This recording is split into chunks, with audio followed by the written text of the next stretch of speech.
Hello, hello, hello, everyone. Welcome to the Nocturnal Nerdcast. I am Eric, your host. This is Pop Culture in the Dark. Hope everybody's ready for a fun show. Hope everybody's had a good start to the week. This is the beginning of the Tuesday night streams. We're going to be doing this all the way until the summer, in which I will reevaluate and see how things are going. Yes, the stream started a little bit earlier. I was actually shooting for 10:30. I thought I mentioned it on stream, but I guess I didn't. So you guys should know that the streams on Tuesday will be earlier than the normal streams were on Monday. So moving forward, they will be a little bit earlier on Tuesdays. So just know that. If they change, like we're going to try 11, I guess, to just be about a half an hour earlier. Moving forward, Thursday night streams will stay in their time slot. So it'll be a little weird, but Thursdays will be later. Tuesdays will be earlier. Good to see everybody in here. A couple small things before we get started. Tonight's topics, we're going to be going over a bunch of stuff with Paramount. I know some people are bored by this or they aren't really super interested in it, but I feel like it's really important that we do discuss it and talk about it because it is going to affect a lot of the stuff that we watch, a lot of the content that we enjoy, a lot of the stuff that we are engaged in. So we are going to talk about that. I get it. People tune out a little bit. I understand, but we do have some other stuff to talk about. We're going to talk about some of the God of War stuff. There's a few things, a couple of shows we're going to talk about. There's some little tidbits of news here and there. So we're going to be all over the place. Also, there is a trailer for Scary Movie 6, I think is what I saw. So we'll look at that. It's officially out now. So we'll take a look at that. But we do have someone sitting in the green room to start out with us tonight. And it is Joe from Crazy Joe Adventures, which, Hey. by the way, was looking through some of your videos today. It seems like you're getting some pretty good traction on your videos over on Crazy Joe Adventures. Yeah, it's kind of surprising. Like I don't know where it came from, but just out of nowhere, some of these videos are really taking off. Oddly enough, it's never the ones I think it's going to be, though. Like I really thought my Netflix house video was going to be a big one. That's one of my worst performing videos.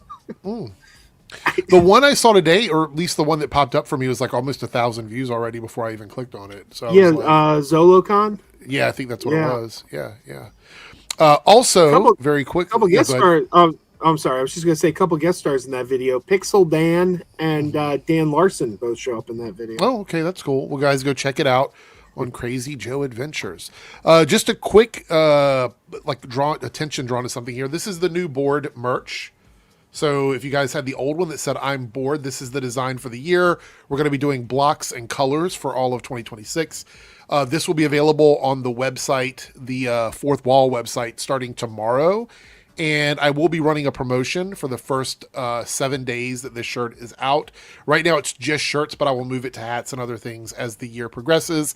So keep an eye on this. But this is the new design. It's a little bit more streamlined, a little bit more fashion-y. So this is what we're going to be going with this year. There's also the Board Fam merch as well. So go check that out.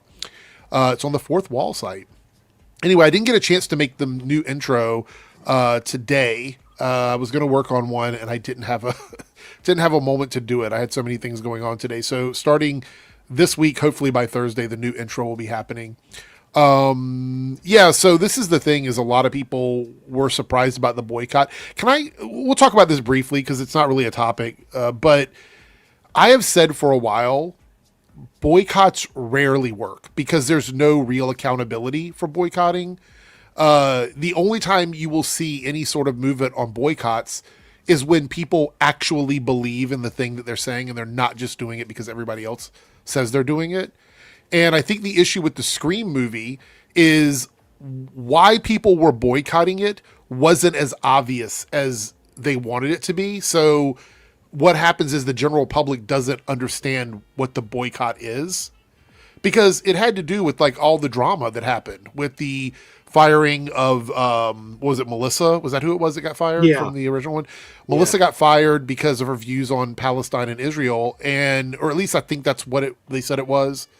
And then they just redid them. They like basically remade the movie, everything from the ground up, script and everything changed. And so people were boycotting it for that reason. And I always tell people, if you want to do something and speak with your wallet, you are absolutely entitled to do it. It's part of like being, in the USA. and I will always support that. I think that the messaging of why people were boycotting it wasn't as obvious, and I think for whatever reason it just wasn't reaching enough people. So I didn't think the boycott was going to be successful. But I'm also shocked that it's making good money even after the opening night, because I've heard that most people did not like the movie. So, well, here's the thing: I didn't like the movie, but I'm probably going to go see it again tomorrow night. oh really? Are you going with somebody else? No, I just want to take it in again and sit with it a little more. Yeah, a lot of people. I know John Campea has a very interesting clip. Did you see the clip of him? I saw his review where he called it one of the worst 3 movies he's ever seen, and I don't like the movie that much, and that's ridiculous. He said he would rather sit through a Madam Web, Morbius, and Craven marathon than ever see this movie again. That's what he said. But you see, that's all hyperbole, because none of those movies are that bad. Like, there's I don't know all of those. There's so much worse. Well, but I think maybe his views on it were like, maybe his own personal views were that they were bad. But he was doing this, and of course, Robert Meyer Burnett was on the stream with him, and he was like, I'd rather goon with wallpaper or something like that, sandpaper or something along those lines. Like, he was really going off about how much he did not like the movie, and I don't have much interest in it. I haven't really watched the more recent ones, so I don't really care, to be honest. So I was never the target audience for this anyway.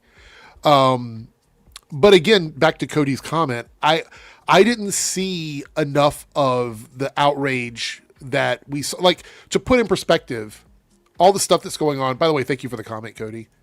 Everything that's going on right now with AI, right? We've got the whole, and God, I hate talking about politics, but unfortunately, it's gonna be part of everything we talk about. Jake has just popped in. Hello, Jake. Welcome. Hi, what's up? We're just talking about Scream and boycotts and stuff like that. Oh, gotcha. Yeah. We haven't really gotten into any of the everybody's favorite topic. Yeah. So let me tell you guys what a successful boycott looks like. We just had one over the weekend, right? So Claude AI the government was trying to get them to install their AI into surveillance software, so that they would have this AI system that controlled drones and was able to track people. And Claude, the owners of Claude, said, no, we're not going to do that. We're not going to take part in that. And so they backed away from the deal. And then OpenAI decided that they were going to agree with the conditions. And now there's a crash out on social media because so many people have canceled their their $400, $500 subscriptions to them because of this reason. A lot of companies have dropped them because there's a million. Look, if you're going to use AI, there's a million options right now. There's so many different AI bots you can use for business that you can pick all kinds of different ones. But the early adopters just got used to the ones that they had already been using, and that's the one that the government went with. And now he's been spending the last week or so on social media trying to explain why they did it and why it's not a bad thing. That is a successful boycott because the messaging was very clear. It was like, this company is working with the government to surveil American citizens. Very clean, very easy to understand. I think if your boycott requires a million hoops to jump through, and with social media, that's how it usually is, then you're going to have a harder time getting people to see your point of view. So that's my long way of answering the question there. I'll tell you this. I'm sorry. I didn't mean to interrupt. I was just going to say the cancel Disney boycott also was very successful because it was a very simple to understand boycott. So I'll say this. I'm very glad the boycott failed because I don't feel we should be boycotting movies right now. The industry is in trouble. The theaters are struggling. And anytime a movie is a hit, it's good for theaters. I didn't like Scream 7, and I'm very happy to see how well it's doing. I'll tell you what should have happened, and what I would have liked to have seen happen. When Melissa was fired, the actors should have stood together. I'm not disappointed that Scream 7 is performing well, but I am disappointed that people like Matthew Lillard and Nev Campbell and all these people didn't say, no, what you did to her was messed up. We're not going to sign on to your movie in the first place. Because if they had done that, it could have affected the change. Paramount could have said, "Oops, we screwed up here." Rehired Melissa Barrera. They could have fixed the situation, but by other actors being willing to go, well, we'll take that paycheck. But that's what makes it kind of tainted for me, right? Because like if they would have fired somebody because that person was like pro marriage equality or something like that, and they would have fired that person and then they hired people in that were willing to come and work for them after they fired someone for that reason, I would probably boycott that, because I feel like that's a issue that's important to me, more so than just any sort of capitalism, right? So that's why I would do it. And I think a lot of people probably felt connected to the issue that happened with Melissa, and so they don't want to do it as well. But again, it's their choice. I think it's your choice. If you want to personally not spend money to send a message, that is entirely okay. I don't have a problem with that at all. I agree with that. If personally you don't want to see a movie, don't see a movie. Yeah, that's all I'm saying. But I'm not going to root against a movie because I want to see I want to see my local theater. I actually rooted against Melania. Well, so I mean, you know what's really messed up? We kept reading how bad that movie was doing. Yeah. It did really well at my local theater. I was talking to the manager about it, and Melania? We were like, yeah, he's like every show's selling out, and I'm like, really? And he goes, I don't get it either. And I'm like, they've been talking about on the news how nobody's seeing it. He's like, that's not true here. This theater, it's selling out every show. Also, there's also an issue with like censorship, right? So you look back at that movie. What was it during COVID? What was the name of that movie with Seth Rogen? The one interview? That was is that the one where it was about North Korea? That was pre-COVID, but yeah. Yeah. Well, whenever that was, I think it was like 2019. Actually, now that I think about it, but that was a situation where the censorship caused the movie to be more successful because it actually ended up more people saw it because of that. Oh wait, are you talking about Dumb Money? No, the one about North Korea. With, I thought you were talking about the one that actually had characters wear masks in them. No, I didn't. What is that called? It's called Dumb Money. It came out like 3 years ago. Really? I don't remember that one. The interview was 20. Whichever movie. Well, what is the movie I'm talking about? I can't remember the name. The interview. The interview. It was the one where it was 2014. Yeah. Okay. Yeah, that's and the it one ended I'm up about, going direct to PVOD because they the theaters weren't going to show it because North Korea was right. But I'm saying like that's a form. Yeah. Look, I thought it was hilarious. I think I watched it maybe twice. I don't know if I'd ever go back and watch it again, but I thought it was pretty funny when it came out. It was worth it just for the term honey dicking. Well, you know. No comment on that one. So I've got to figure this out. I guess we should start out with the God of War stuff because I feel like that's probably something a lot of people are talking about right now. And we can do that first. Let me get the picture. So if talking, you mean the internet's being dumb and weird? Then yeah. Yeah, pretty much. But let me find the image here. And I had it here on my book. I bookmarked a bunch of stuff today. Actually, let's talk about this first. I don't even need to pull it up on screen, but we can talk about this. So apparently there's 2 different Game of Thrones movies being worked on right now. Movies? Yes, movies. Weird. Let me see if I can find the article here. I think it was on the Wrap. Here we go. I'll bring this up. I was trying to not have to share a screen, but you know what? Sometimes you just got to do the thing. Game of Thrones movie and works at Warner Brothers from the Andor writer. I mean, all right. Bo Willimon is working on a feature film adaptation of the HBO series. Now, I don't know what this is. Oh, God, of course. You know what I'm going to do? Hold on one second. I've got tricks. I was going to say, just that sounds good. I want to read the article, but... Go ahead. I was going to say, you say Game of Thrones movie and Andor writer? That's a double out for me.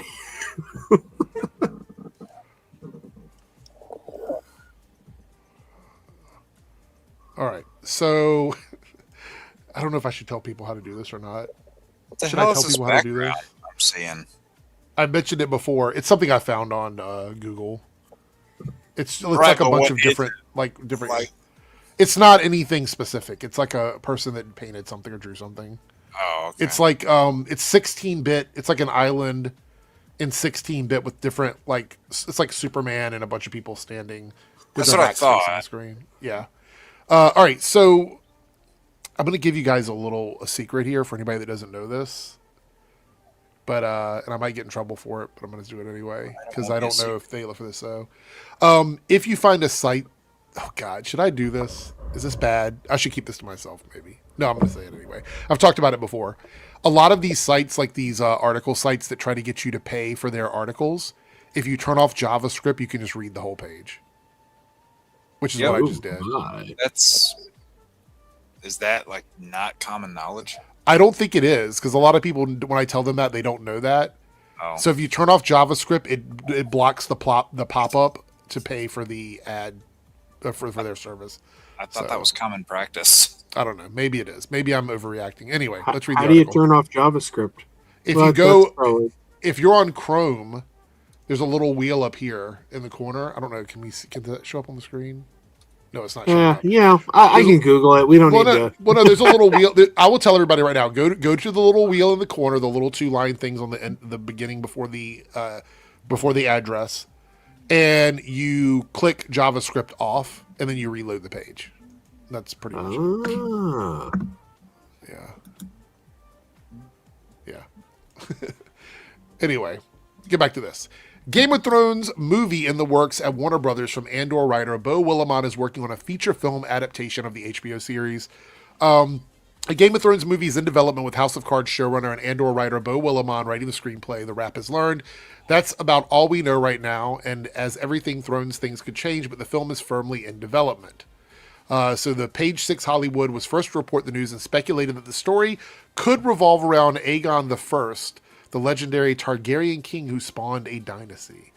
And then that's pretty much it. So it's going to be like a Targaryen thing. But this is only one of two. There's another one also that somebody mentioned that is also another Game of Thrones movie. So my question is a Game of Thrones film a good idea or a bad idea? I think it limits the storytelling. Like, I think they've worked, and granted, you can debate the quality of a certain season or a certain series, but I think just that world, that IP is better served by stories that span over the course of a season of television rather than 1 2 to 3 hour movie. I agree with you. I think that this type of storytelling works better over multiple episodes. What about you, Joe? Sure. I'm not interested in fantasy movies myself, but this is a popular franchise. There's all kinds of stories that can be told. Why not? Go for it. If you have a story to tell, sure. Yeah, but what I'm just asking, like, were you a big Game of Thrones fan? Me? Joe? Yeah. No. I watched like 3 seasons and bailed. Okay. But the main reason I bailed was because they took too long between seasons. Uh-huh. And when they would come back, I would realize I forgot who everybody was. That happens to me on House of the Dragon. It's worse for me on House of the Dragon than it is anywhere else. So, You know what show that was bad for me on? Walking Dead. Yeah, that's another one. Anna in here says Aegon's Conquest works better as a film. If you want to tell the story, just the conquest, you do a film. I personally think it is a boring choice. Okay. Well, there we go. Let's see here. I'm trying to find that picture. Do you have any topics planned for tonight? Like any of the bonus ones? Not yet. I wanted to see how many people were available because it is the first Tuesday we do. So right. If we get another person, I'll do that. Cool. All right. Here we go. God of War. Now, this is a game franchise that's been out for a very long time. You have the original games that came out that were revolutionary in the way they played. Yep. They introduced a lot of things that modern gaming is still doing today. And people love that story. And then you fast forward to the modern God of War games. People love those as well for different reasons. So it's a very prestigious franchise. Now, Jake, I'm pretty sure, like myself, you've played God of War before. Yeah, the old and new. Okay. And Joe, have you ever played any of the God of War games? No. Okay. So Joe is going to be the target audience for this type of show because he's someone that hasn't played the games, and that's typically the way they advertise them. So that's why I'm asking this question, because we're going to look at the picture here.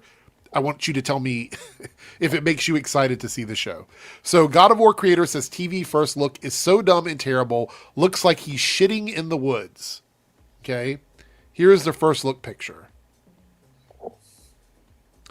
Does it make you excited here to see it based on this picture? I mean, no, but I don't have any context. Well, that's the thing, is the picture was released without context. So this is Yeah. exactly all the context that the picture gave. Yeah, I mean, like, you'd have to show me a trailer or something. Like, that picture alone is not going to do anything for me. Well, that's the question, is why did they release this as the promo picture? That's what everybody is wondering. Now, David Jaffe is a YouTuber. He actually streams on YouTube. I don't know if you've watched his content before, Jake, the creator of God of War. Yeah, I got mixed opinions on that guy. He's hit or miss for me when it comes to his takes. But one thing I will say is he doesn't really hold back on how he feels about stuff. So whether you like him or not, he's going to say what's on his mind one way or the other. I thought his comments about this were just really stupid. Cody, we're going to talk about that as well. We're going to go into that right after this. So David Jaffe, creator of the God of War video games, took to his YouTube channel on Saturday to slam the first look image from Amazon Prime's upcoming God of War TV show. He said the frame, which features the franchise hero Kratos and in the woods with his son, was so bad in so many ways. And here's the full thing here. I'm sure everybody's trying real hard, but it's so dumb. But let's be incredibly clear. Two things can be true. This can be a terrible image, and it is. It's so bad in so many ways, which we'll talk about in a moment. And Ron Moore is awesome, who is the showrunner. I like Ron Moore, by the way. Oh, I'm a huge Deep Space Nine fan. Well, then you're probably going to give the show a shot then if you like Ron Moore. This guy is a juggernaut of a talented fellow. I have absolutely no doubt it's going to be a good show. So all of this sounds pretty positive. He's like, I think the show is going to be good. That's fair. I would rather something. I almost always want something to be more of a success than a failure, even if it doesn't look good to me, only because I think it inspires more art. Jaffe added that he doesn't mind the star Ryan Hurst isn't a dead ringer for Kratos, but instead takes issue with his expression and pose in what he described as a dumb fucking image. It says, Kratos in this pose with his expression, not the guy's face, but the expression, just looks stupid. If you're going to reveal to most people a brand new character and you hope to carry your series for the first time and they've never seen this before, which is why I wanted you to give me your opinion, Joe, is this the way you introduce them? Maybe that's conscious. Maybe they're like, well, we really want to focus on is the father-son story. And if we focus on him being like Spartan Rage and all that, maybe people are like, I don't want to watch that show. Okay, maybe. But then at that point, you could find a picture that doesn't look like he's shitting in the woods because that's what the picture looks like. And here is the image. Now, I want to point out that Ryan Hurst also came out and said, don't believe everything you see on the internet. But this image was shown on the official Prime account. I do got to say, I wouldn't have thought that my first look. But now that he said it, there is something coming out from between his legs.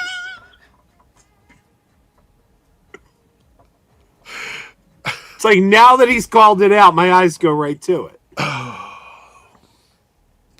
The reality is that the first game in this iteration is basically a father-son story. That's the first game, essentially.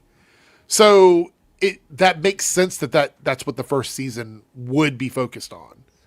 But you mean to tell me this is the best image you could share? I don't like this image either, but I still want the show to be good. I don't know, Jake. What's your take on it? The image itself doesn't do anything for me one way or the other. I'm still going to watch the series. I still love the games. I don't love the image. I don't hate the image. But also, this the guy, like his, I don't know, maybe this is like blown out of proportion, but David Jaffe really pissed me off with those comments because when you look Go further ahead, say into what you got to it, say. he was essentially just getting mad at like some of the newer stuff that came out past those games because the newer games, and when I say newer stuff, I mean modern games and now this, and they actually gave Kratos a lot of personality, a lot more depth, a lot more layers to his character.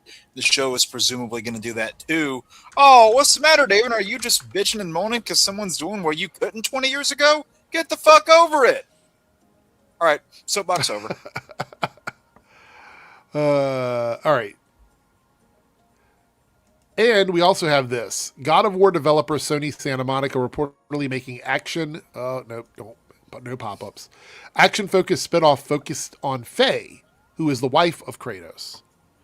God of War developer Sony Santa Monica is reportedly working on a major spinoff focused on Faye, Kratos' wife, and the mother of Atreus. Whispers of what exactly Sony Santa Monica was working on next have been growing over the past weeks, following an earlier tease by Bloomberg reporter Jason Schreier. The studio's next project was not a new IP, but it might feel like one. Over the weekend, the LinkedIn profile of a writer who worked on the project was widely shared online, describing it as a new franchise within the God of War universe. So this isn't replacing the God of War story with Kratos. It's just another game, a spin-off game of that universe.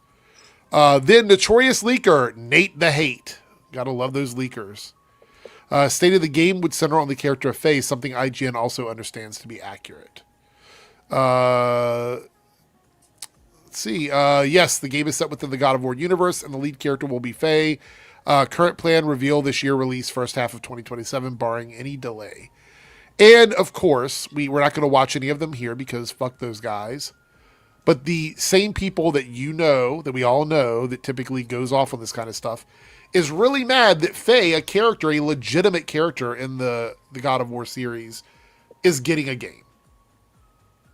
They're upset about it because it's a woman. Cry me a fucking river.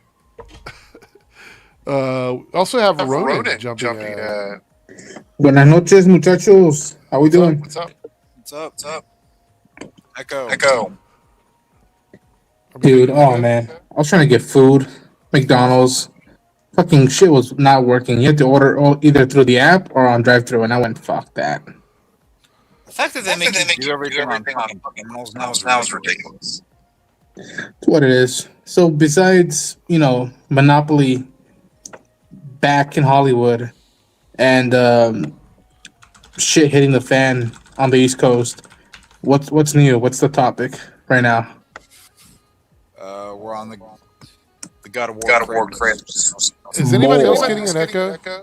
Is it me? Yeah, I said echo. Pretty sure it's you. Sounds like we're all echoing.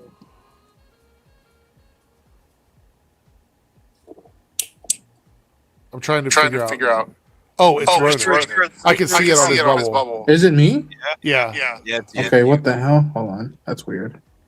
If you just mute when you're not talking, it'll be fine. There we go. Oh, Darren has jumped in as well.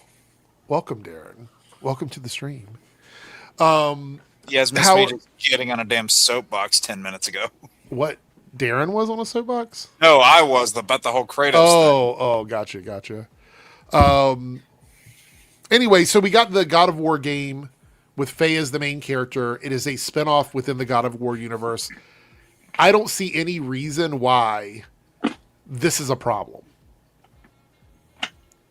And at this point, it's predictable. Because as soon as I saw this news pop up, I posted online, I said, cue the people making 1,000 videos complaining about this. And of course, that's what happened. Yep.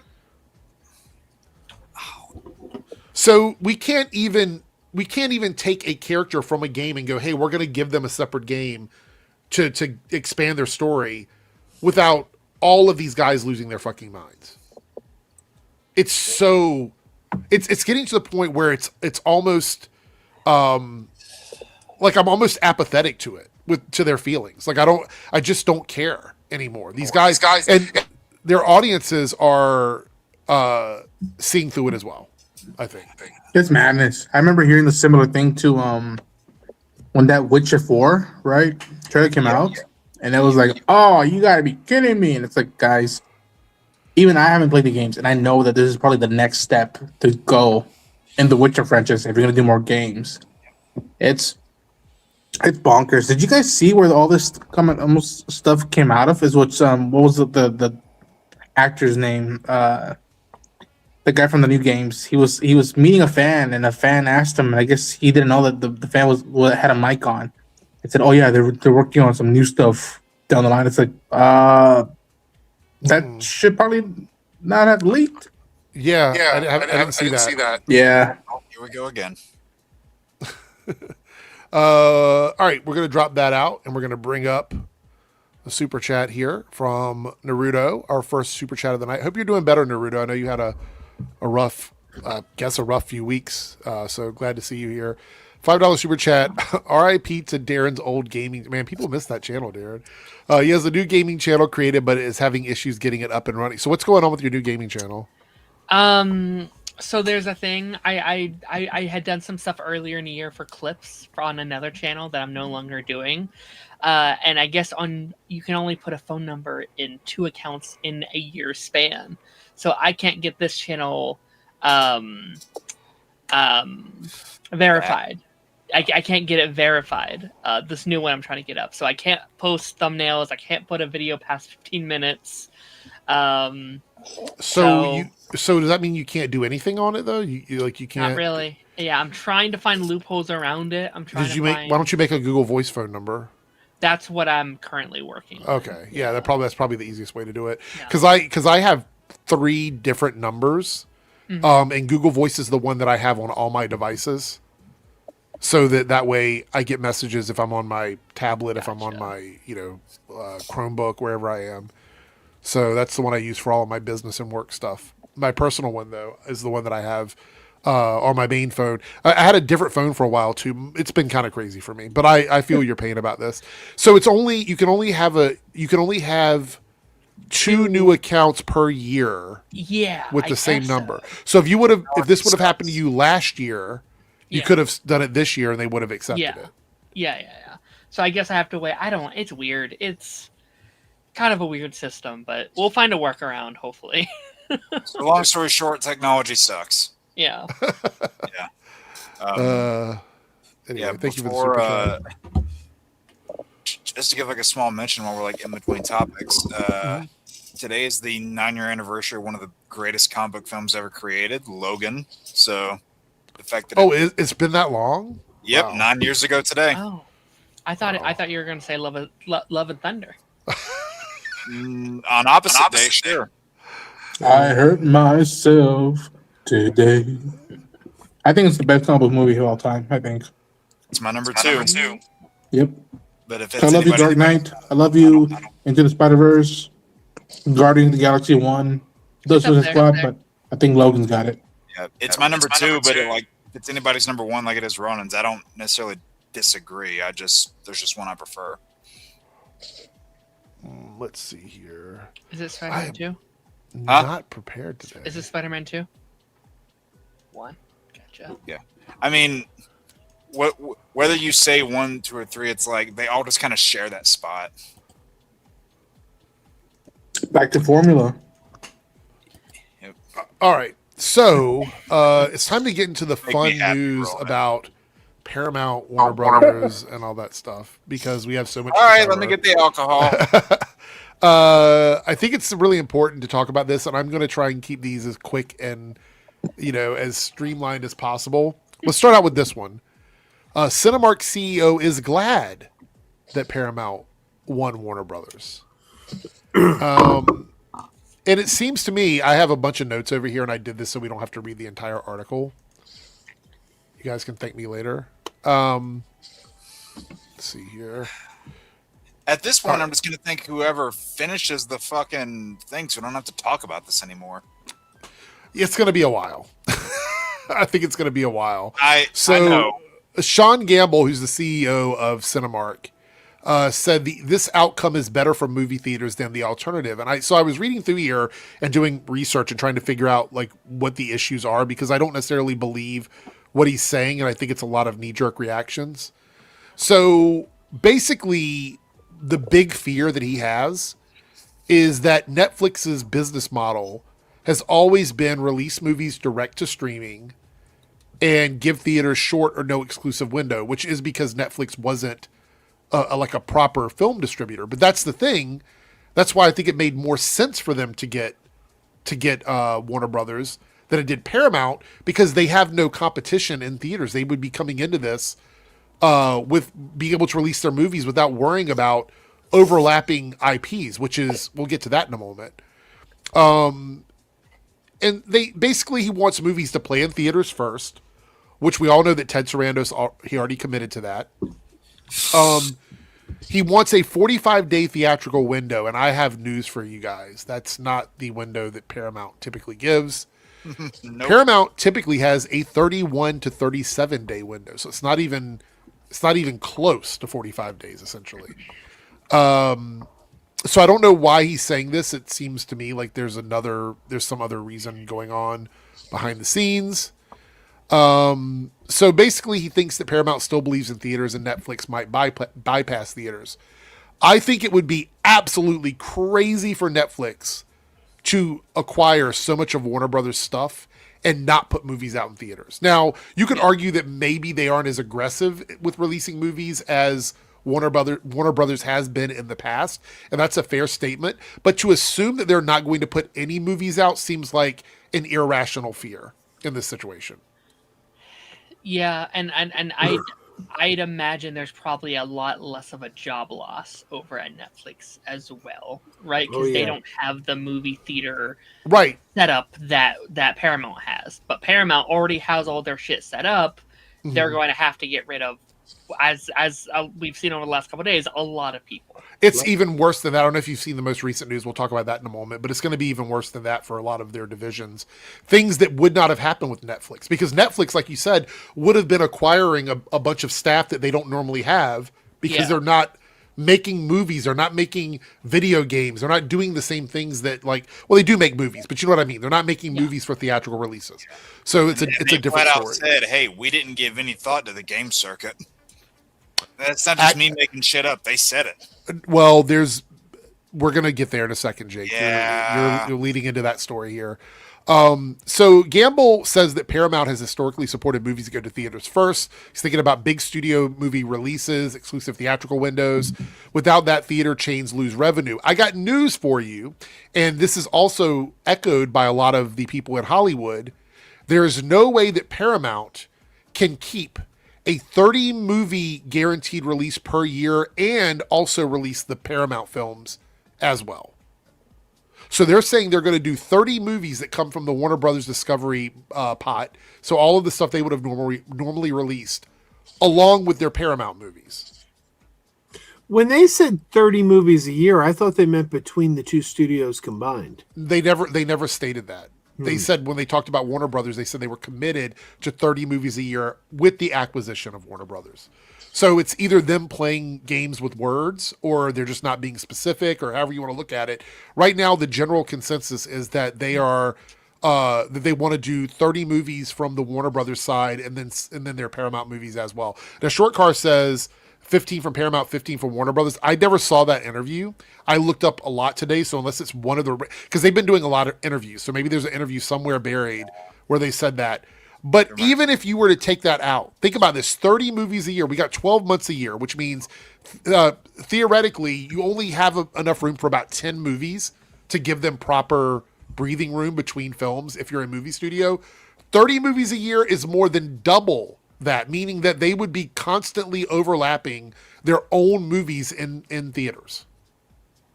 Every month would be 2 to 3 Warner Brothers movies in theaters at the same time. Yeah. And they would be constantly having to compete with themselves.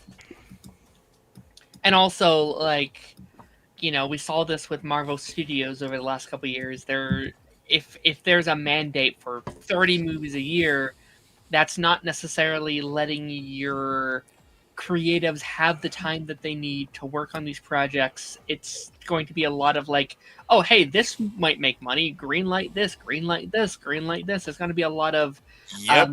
You're gonna be studio the shape greenlit all over again. projects, not passion projects, which is sometimes that works, but oftentimes we've seen it does not. It just Let me explain to you It would why just be the JPEG mess all over again. I actually think that this is one of the times Netflix would have benefited, because get this, Netflix has a outlet for proper movie distribution within their streaming service, meaning that some of those movies, those passion projects that could not fit in a theatrical window, would still come out.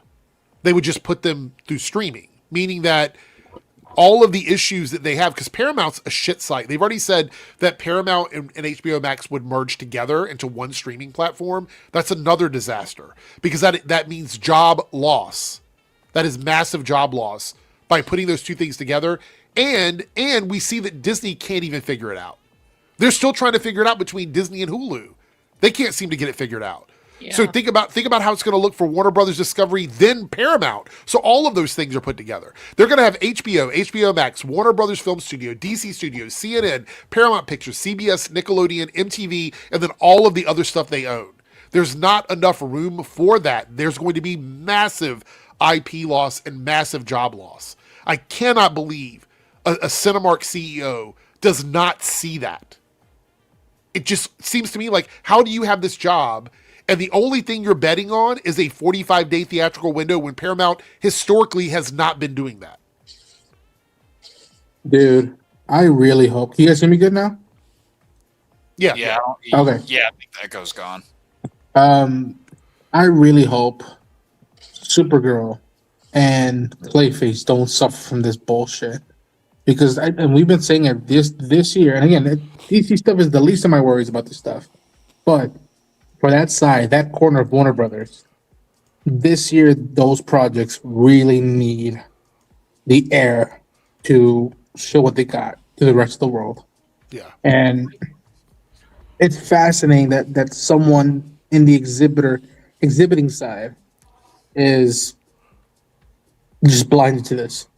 It's really, really fucking wild. Well, I think the reality is that this is all political stuff. It's all political platforming and virtue signaling, because he wants to stay in good graces with the administration, and he's like, if I pretend that this is what's best for me, then maybe they'll be nice to me, even though they have no reason to, because I don't think they give a fuck about theaters, because all they care about is the news division anyway. That's the only reason they paid way more for this. I can't even say that's a big maybe. That's beyond a maybe. That is like, I'm going to push back on that. naive.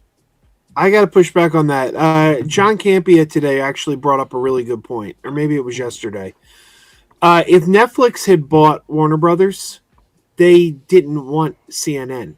CNN would have been sold separately. So if Paramount, and I do agree that Paramount getting CNN is a disaster, but if Paramount only wanted CNN, they could have gotten it cheaper than buying the whole thing. I think it would have been harder politically for them to get CNN, because it's an individual thing. They already have. Go ahead. Paramount sorry. was the first company to bend the knee, right? They were Yes. the first one to pay off. Yeah, the so they administration. paid Trump a bunch of money when the Right. first merger happened with Skydance and Paramount because of the 60 Minutes interview. And so he got that, and then he got CBS to Yes. bend over. yes. Why, like to me, and again, Joe has his point of view, but like to me, that notion of like this being favorable to what's happening and the boneheads in charge, it's not out of the realm of possibility, and especially this year is a very pivotal year to see where the next few years, how hard and how long the swing is going to be. I'm not disagreeing with that. They want CNN, and when they get CNN, it's going to be a disaster. But if they only wanted CNN, if CNN was the end game, they could have gotten CNN without Warner Brothers, and they could have gotten it a lot cheaper, because Warner Brothers was going to sell it off for parts anyway, and Netflix didn't want the TV networks. Yeah, I mean, I'd probably agree in the middle. Like, I think anyone and their mom would want these IPs, right? These are the biggest IPs in the world. Simply. Like, these are, like, some of the most popular fictional characters. Yeah. of all time. So like I imagine it was a bonus being like, oh yeah, we get this propaganda network and also Batman. I So, actually, so I just did a little bit of digging while we were sitting here, and it seems like they didn't want to risk Netflix deciding they wanted CNN. Because if Netflix would have said, hey, we'll take CNN as well after they were approved for everything, then that would have left Paramount out in the cold. They wouldn't have been able to get CNN. So they had to take it all to get that because they didn't want to wait. Think about this. If Netflix would have said, hey, we're going to give you $85 billion, we don't want CNN, and then they approve it, and then Warner Brothers is like, hey, for another $5 billion you can have CNN, we just don't want it, we don't want to like try and sell it separately. They probably would have taken it and just dissolved it, and it would have just went away because it was just an extra $5 billion for everything else. But that's something that I believe Paramount didn't want to risk. They didn't want to wait, because if they did, they might have lost CNN. So I think that they paid more than market value. Keep in mind, they paid more than market value for Warner Brothers Discovery. And we're going to talk in a second about how much debt they have now. They're in debt, right? Yeah. No, that's the very next topic. I just have you guys to understand. You have to understand, they purchased this taking on massive amounts of debts. And when I tell you how much it is, your mind is going to be blown, and it might possibly keep them from buying the company. So it's a pretty big deal. Well, to Darren's point earlier about having all those, about how, yes, anybody would go for, this studio because, we get all these popular IPs. Maybe this is pessimistic, maybe it's not, but I wonder if, they looked at that and went, hey, this A, B, and C popular IP right here, that looks like a pretty damn good signing bonus. Like, I wonder if that was any of their mindsets going into it. Like even when the Netflix thing happened, people like why would Netflix do this? I was like, why wouldn't they do it? Like, any company would love. And again, DC hasn't utilized their stuff as much as they should, but when you have Harry Potter and Looney Tunes and DC and Godzilla, these are some of the most iconic characters that have ever hit the screen. We're going to see Warner Brothers Apocalypse Part 2, because once they get all this stuff, they're going to start writing a lot of stuff off, and they're going to start selling off bits and pieces because they are in massive debt. And we'll get to that in a second. Naruto here with a $5 super chat said, I saw creators can now reply to YouTube comments with audio comments. Yeah, we were talking about that last week. Yep. It's not just creators. Anybody who has a YouTube channel now that they've had for more than a month can reply to comments. So luckily I haven't seen a lot of that in the comment section. There's a time limit, right? Can someone just go on and slow down? Yeah, I don't want to use it. I don't even want to know. It's when you comment, you have 100 to 200 characters you can use. Yeah. I would imagine there's probably also a 60-second message or whatever. I don't want someone giving me an audiobook long message. I don't want to hear someone's autobiography. I actually think people prefer typing because it's easier to scroll and read than it is to stop and listen to somebody saying something. So I'm not, because I usually look at comments while I'm listening to the video. So I'm not going to pause the video to hear somebody's audio comment. Right. But anyway. Look, okay, here's the thing. If you guys want to leave audio comments, I will play them on a video. I'll say, here's what people said. So I know I'm asking for trouble with that. But anyway. Enter in here with the $5 New Zealand super chat. Thank you so much. Is Netflix playing a really long game by Paramount after they go bankrupt buying Warner Brothers? I doubt it, but who knows? So here's the thing. They actually made money off of this. Yeah. They made something like $9 billion from simply walking away that Paramount had to pay to them. So Paramount has to pay them $9 billion on top of the $110 billion that it's paying to Warner Brothers Discovery. Eric, did you hear the comment David Zaslav made today? Or maybe it was a couple days ago. I don't know. Just tell me, refresh my memory. He made a comment that this might not go through. He said this might not go through, and we'll still collect $7 billion. Yes, it was a hidden mic moment thing where he was called on a hot mic or something like that.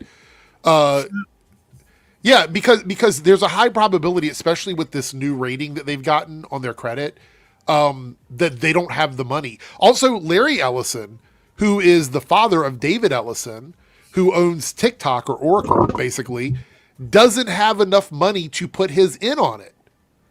So they have the $110 billion they're supposed to owe. a portion of that, around 30 billion of it, is supposed to come from from David and his father, and he doesn't have the money. And I don't think Netflix could just go back, right? Like, No. like they can't be like, oh, actually, like, you know, do you want to buy us now? Like, they'd be like, no. If What? they were, Like, here's the no. problem: if this falls through, it's going to put Warner Brothers on the sale rack. Basically, they're going like all the money that they've made in stocks. Which, by the way, we got some updates on that as well. There's some shady stuff going on with stock sales with Warner Brothers and David Zaslav. We'll get to that in a moment.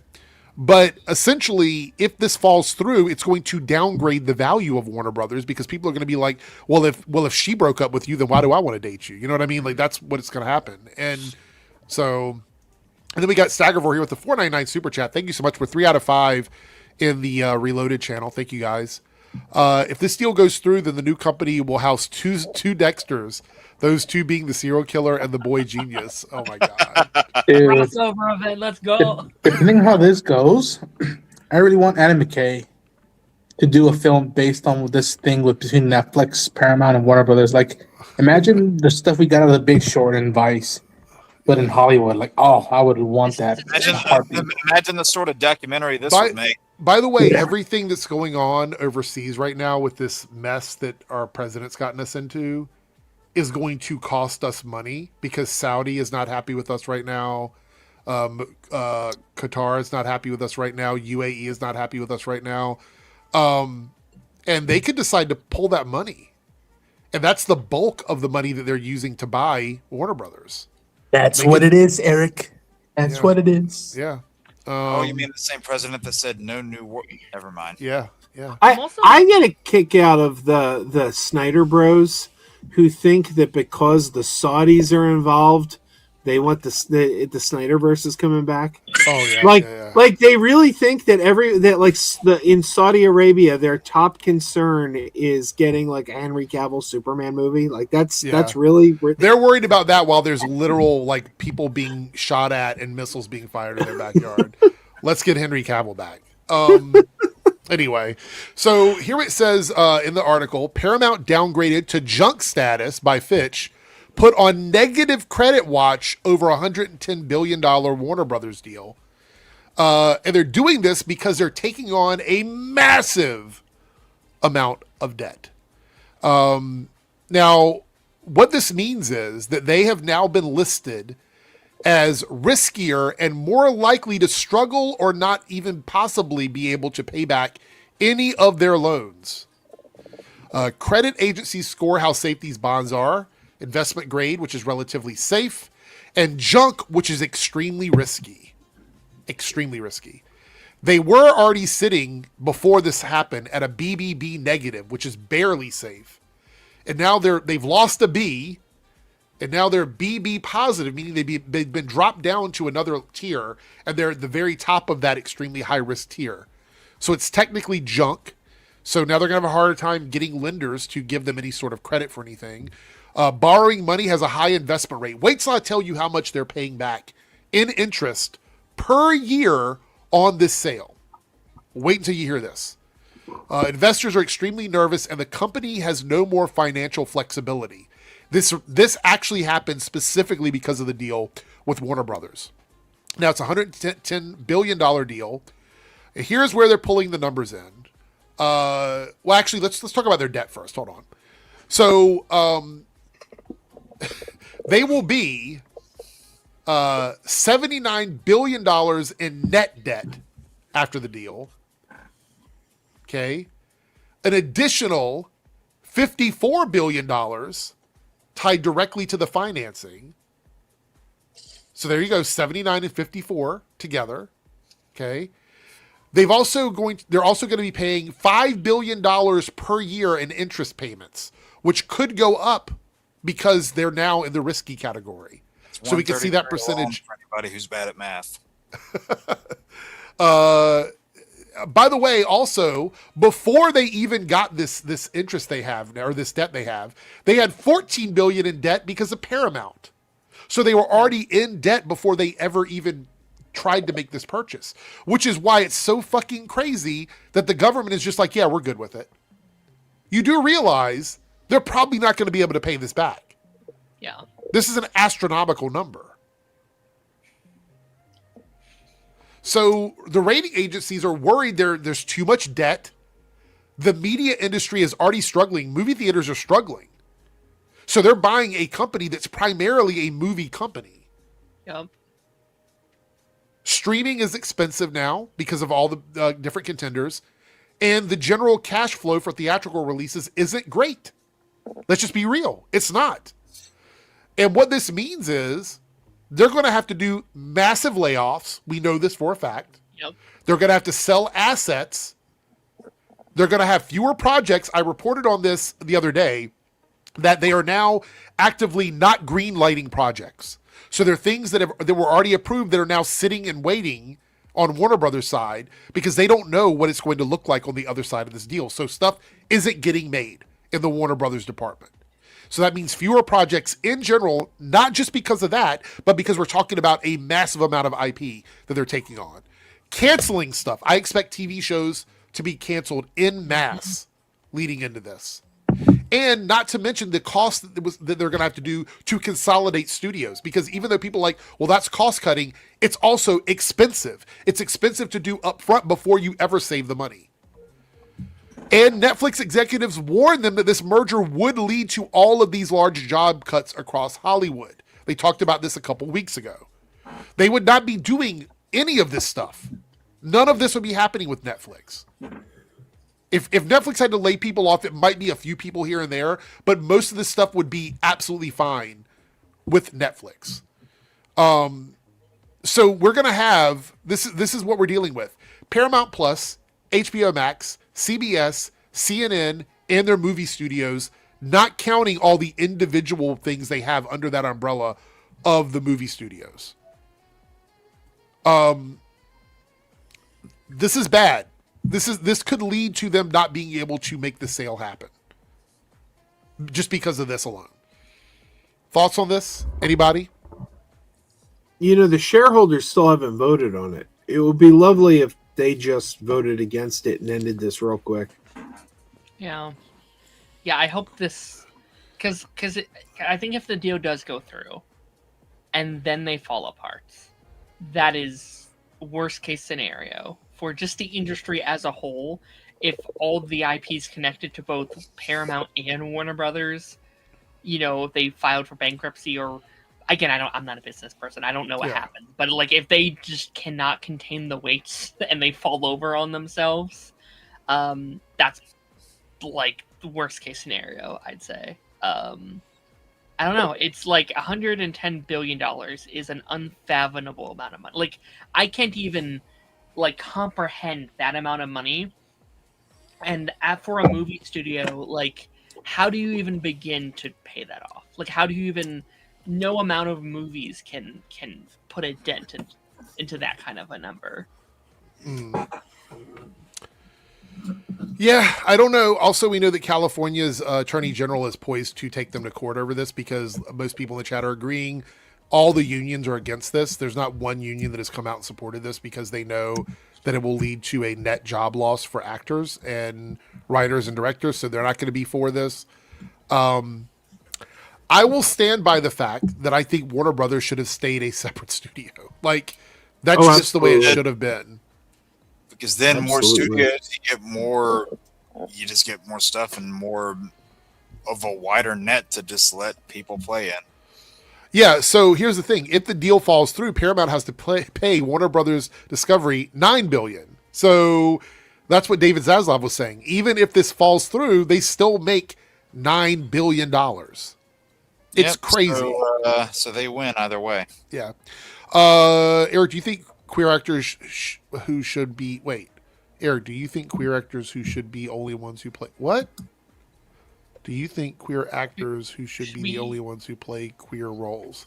That would be absolutely illegal to tell people they can't play a role because of their sexuality. So it doesn't really matter what I think about it. It's illegal. You can't hire someone or tell someone no because of their sexuality.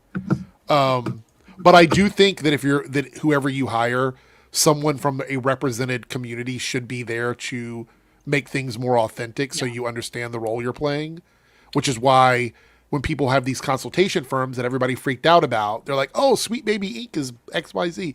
No, they come in to make things more authentic so that when people do hire someone or write a story that comes from a place where they don't know about those communities, they get authentic information. So they're still bad when it comes to meddling, and I mean Sweet Baby in particular is still bad when it comes to meddling. Well, if you're talking about individual people employed by the company, yes, there were some people in that company that were doing a bunch of bad shit, like saying a bunch of dumb shit. But I actually think the fact that on certain projects that they help with, they themselves, not the people that they're coming in to help, because, you know, again, consultation group, they're coming in and they have 13 writers attached to a project, and then it's like, oh, no wonder the narrative of this thing was a jumbled mess.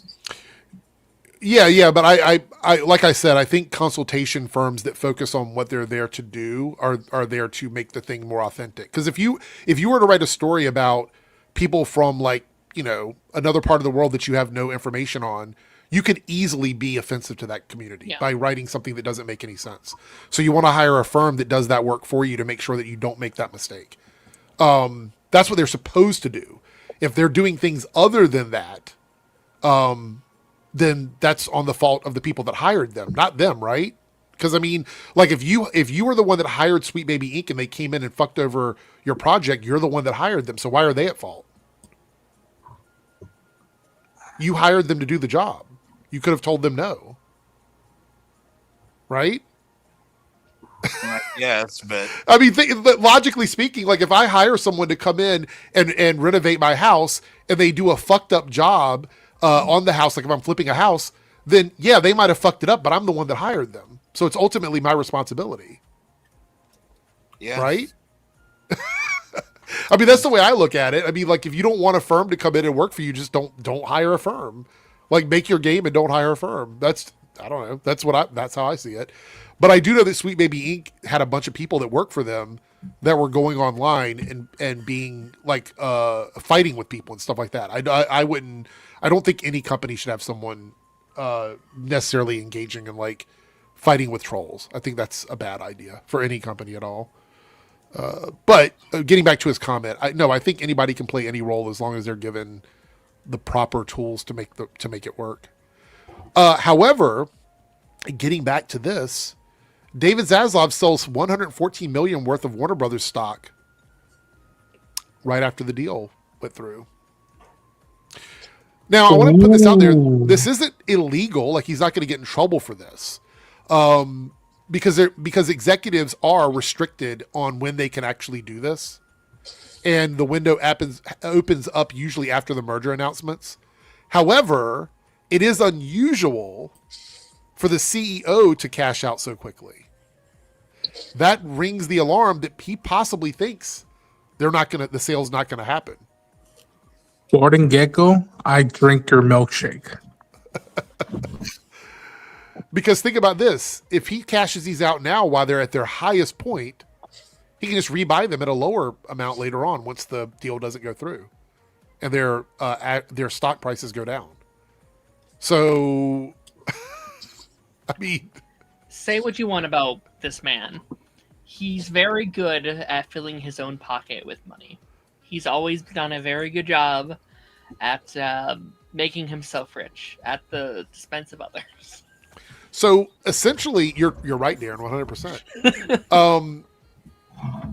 This actually puts him around $500 million in payouts from this, and this will boost him into billionaire status if the deal goes through. If the deal goes through, David Zaslav will be officially a billionaire. He's not a billionaire already? I assumed he was. Not yet. So here's the thing. In 2022, he was worth $39 million. In 2023, he was worth 49, then 51. Then he went up to 190, and now he's around 470 is his net worth. Or actually it's 470 in liquid and 540 including his holdings. So it's around 540, which means that if he cashes this out now, it will put him into billionaire status within holdings. Bro, what I can do with that kind of money. Dude, I would run butt naked across the freeway for $2 million, singing "Born in the USA." Like, By the way, I want to point out that he is still contractually they can't fire him. So whether they do this or they don't do it, he still stays on and gets paid, and he gets $50 million per year base pay. Damn. I don't know. I don't see what one needs $1 billion for. I feel like I'm pretty like anti billionaire, and like I know everyone is to an extent, but I feel like once you reach that status, you should be obligated to like give that money to like charities or something. I would like, think, no yeah, one like person needs that much money. It's ridiculous to me. I'll put it this way: I would like to be a billionaire one day, but I know that by the time I get to that, I'm gonna be bored or probably a little bit depressed. And like, if you really, because I think a lot of these guys go off ambition. It's like, okay, what's the biggest ambition? Give away half or at least 3/4 of your money, and get your nuts back and go to work again. See if you can make that money back. And like, it's ridiculous how a lot of stuff is just it's agonizing. Again, there's a billionaire running for governor of California. I forgot his name, and he has also these things of like switching and trying to change things up. And it's like I think a lot of this goes to like if the economy switches, which means people will be able to afford to do stuff like go to the theater more frequently, and if places like I don't know California are more livable now, and I don't know if Hollywood starts making movies and shows again in Hollywood, the industry will start revamping and fixing itself up, and we could at least take a look and be like, okay, where are we fucked up these past 100, 200 years? Let's take notes. That way this shit doesn't happen again, and we don't have to worry about another merger again, because this is what, the fourth merger, second merger in what, few years? Like it's ridiculous. I don't mean to get like philosophical on this, but like I've thought about this myself, where it's like give it to me, Darren. Let's go philosophical. Smoke some weed. I feel like we lose that track of like, wait, what is money when you get to that point where it's just like, oh, like obviously the goal for many people, especially around our like economical standpoint, is like, okay, we work to get money if we can do what we want to live a decent life. But when you're at like the $500 million level, that's not really going to make much more of a difference if you had that or if you have $1 billion or whatever it is. And so it's like at that point I'd be like, oh, I'm done working, I'm going to stop working, live on a cruise for the rest of my life, and you can have the best life a person can have. But it's like, no, I must have more. It's like, why like what are you possibly going to do with that amount of money? Like, there is no more amount of money that could make you a happier person. And right, like at that point, there's not going to be like a cap that you will hit when you'll go, okay, I'm good now. Yeah, like, oh, I'm satisfied now. It's like, no, you should have been satisfied $500 million ago. Like, you did not need. It's a weird thing. And again, I've never had $1 billion. Maybe once I get there, I'll be like, oh my goodness, I like this is what I've always wanted, you know.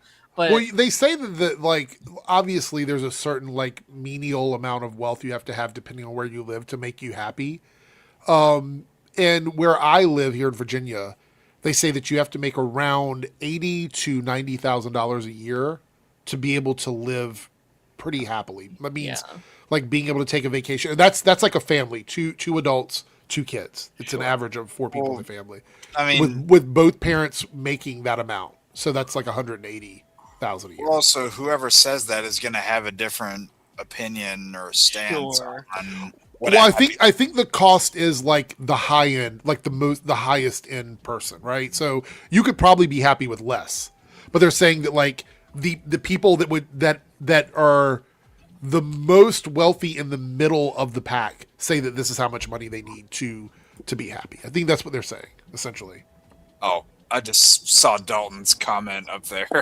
Which one? Talking about where he would go as a billionaire. Oh, Leanne, I got a chuckle out of me. But what I'm saying though is that when you reach a certain amount of wealth, it becomes nothing, right? When you are a billionaire, you simply want something and you get it. That's typically how it works.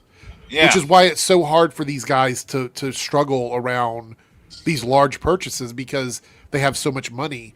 Like if you're somebody that made, I can almost guarantee anybody on this panel, if you made, I don't know, $500,000 a year, you would have no complaints about life, really. Oh no. With Oh yeah. $500,000 a year. Dude, I would be, man, I would be more committed to doing YouTube, doing all this stuff. I wouldn't be sweating the bills. Hell, if that happened now, I'd probably hit up Jake and Darren and you guys be like, all right, what's the nearest airport near you guys? Okay, I'm going there tomorrow. Bring the beer. But that's what I mean. I think most people who would come into that money would understand and respect that level of money, right? But these guys that are super duper rich, they don't care about other people. What's that quote from? They've already gotten so big, they're like, oh, what's one more? But it begs the question: what drives them?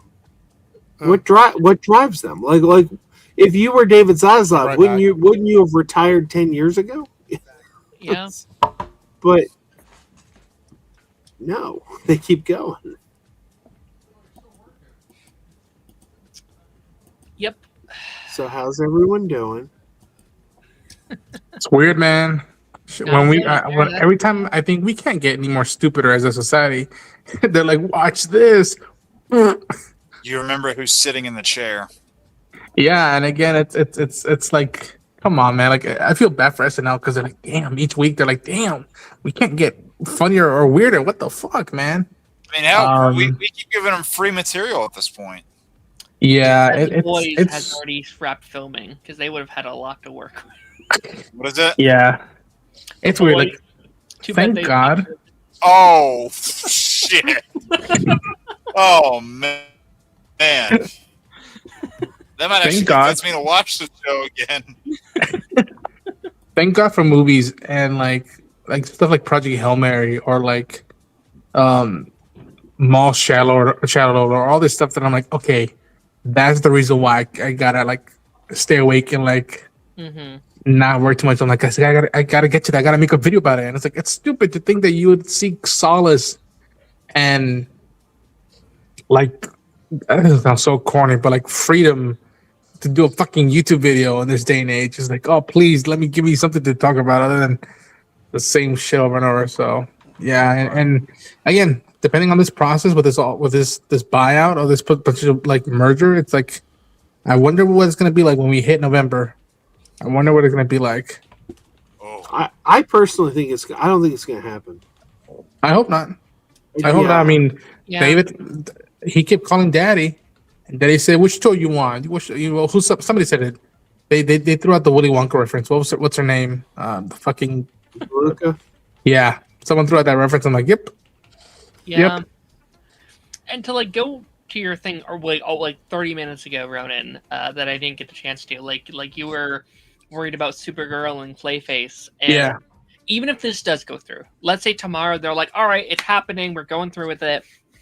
I think we're good for this year. I think at least most of 2026, if not all, are going to be okay and probably run as normally. Okay. 2027 is where I'm kind of like, okay. But what I will say is I do think it's going to be a big watch this space. I said this in my Discord last night, where it's like, I think if Paramount does acquire it, they're going to be looking at Supergirl. They're going to be looking at Clayface being like, those profitable? Is this universe making money? It is? Okay, we're going to keep going. Like, James going to just do your thing. If they don't, they might be like, maybe we'll go a different direction, which... But you can't reboot it again. You can't reboot it again because that'll do worse. That'll do worse. So it's like, even if these fail, you have to fix it in universe. I think if it failed, and like we talked about this last year before we got Superman, I think there's two options. One, solo projects. Batman movie, solo Batman, solo Superman, solo Green Lantern, like no universe at all. Or you sell DC. You sell DC for an insane amount of money. Which, I don't know if that would be better or worse. I don't know if What did I miss? We're talking about what... if Paramount gets DC, what they'll do and how they'll handle it. One of the things I was going to talk about before we actually move on. Let me mimic the internet for 1 quick second. Okay. What's going to happen to Batman the Pump 2, man? What the fuck is Batman? The fuck is happening, man? Robert, Pattinson, man. Is something in the way? I mean, for real? Can I respond to 1986 Nick?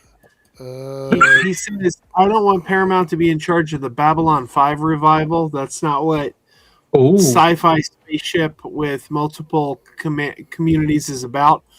I don't think the Babylon 5 revival stands a ghost of a chance of ever happening if Paramount takes over, because what is Paramount's motivation to revive Babylon 5 when they own Star Trek? Yeah. They're not going to put out competing stuff when they're already hurting for money. Again, I read the numbers for everybody. They're going to be bleeding out, essentially, after they make this purchase. Which I will say, this is a positive, okay? And I still stand by this. Things like Star Trek, things like any of the big IPs that they have are most likely safe simply because they need the money. Mm-hmm. Meaning that they're going to have to use those to make money. What we would say goodbye to are the lower tier, less important IPs. Yeah. So, which is sad. Have we talked about the potential of the streaming mergers yet? Is that something that you guys have brought up yet? We haven't really talked too much about it. Are you talking about the merger of HBO Max and Paramount Yeah, Plus? and Paramount. Like, we haven't talked too much about that. Did you have an opinion on that you wanted to dive into? I'm just so curious, like, what that would look like, and to kind of hear your guys' thoughts of, like, what would it look like? Is it just Paramount Plus with a bunch of new IPs connected to it? Or are they going to completely rebrand again and like get rid of Paramount Plus? What would that rebrand be? Would it be Paramount Max at that point because they tried to do the Max thing for a while? Make a whole new like thing altogether. Like I think like it's kaboom. It's a new streaming. Yeah, I don't know. I don't know. I think HBO Max would just be shuttered and everything on there would move to Paramount Plus. And quite frankly, I don't want Paramount winning. I really don't. But if they do, I hope that happens because that's better for the consumer. It's weird for me because so here's the thing. David Ellison said, there's so many little tidbits of information here. So David Ellison says that he wants to let the identity of those things stay what they are. So like Warner Brothers would stay Warner Brothers, HBO would stay HBO. But the issue is he says that, but then you're consolidating everything. So it's like a conflicting idea. On top of that, the president of HBO hasn't even spoken to David Ellison. They haven't even talked once. It's like, what are we doing? I was very upset when Netflix looked like they were the winner. When we thought Netflix was winning, Netflix said they were going to keep HBO Max intact. Yeah. And that pissed me off. Because as a consumer, I'm like, oh, so you're going to double dip. You're going to make me pay for two streaming services. Well, Disney still does that with Hulu now. You can bundle, but you're still paying for it. But Hulu is going away. Hulu is eventually going away. They're phasing Hulu out. And about time. And like MGM Plus and Amazon, that kind of thing as a consumer pisses me off. You want me to pay for two services? No. Well, I can assure you, Joe, that you are going to be pissed again because they're just going to raise the price of Paramount Plus. Oh, yeah. But even still, as long as if the raised price is less than paying for two services, I'm okay with it. Joe, of course, did you listen a few minutes ago when I talked about how much debt they have? Yeah. I think it's going to go up to like $25 a month. Well, because they're already at like $18. Of course, right now I get HBO Max for free. So let me go ahead, Darren. And like, here's the thing: like, it would be worth it. Like, with Paramount and HBO together, and Warner Brothers together, those are like, again, like I said earlier, some of the biggest IPs in the world. Like, if you have everything, like if you can watch like, you know, Avatar, Ninja Turtles, Dexter, Harry Potter, DC, like if you have everything on one service, yeah. Insanity, like genuinely insanity. And Nick brings up a good point here. Warner Mount says MTV officially died. They shut down MTV, which was one of their biggest. Like MTV is a branding machine. It's actually more brandable than Paramount is, and they got rid of that. So I don't have faith, and I know that Gabe, whatever his name is from fucking Cinemark, seems to have faith in them. I don't believe those people. I just don't believe them. I think everything they do is slimy. I gotta say, I agree with shutting down MTV. MTV hasn't been MTV. MTV hasn't been MTV in years. Well, no, it's not that. They didn't shut down MTV in the sense that it wasn't music TV. They basically removed the identity of it from the Paramount Plus service. Yep. Like, I mean, is MTV still on the air? Yes, the music video. So they shut down the MTV, the music video portion of MTV. The actual MTV network that makes things still exists. Yes. Okay. See, I think it all should go away because MTV doesn't make sense anymore as an entity. MTV made sense in the 80s and the 90s. Yeah, they changed the name. MTV of it now. doesn't make Media sense TV. anymore. Well, to be fair, MTV's biggest success came when they stopped playing music videos. I know, but then it's not MTV anymore. Well, I know, but I'm saying like arguing from a business side of it, it doesn't make sense to go back to music videos because it wasn't making a lot of money for them. Right. Anyway, we do have some super chats here, and then we're going to talk a little bit more about some stuff. I want to talk about Scary Movie. There's an interesting article that came out about that. Here we go. Staggervore with the 4. By the way, we hit the goal, and I'm going to read off what the options are here in a moment. Staggervore says Warner Brothers has gone through several mergers, first with Time Inc., then with AOL, later with AT&T, then with Discovery, and now potentially with Paramount. Yeah.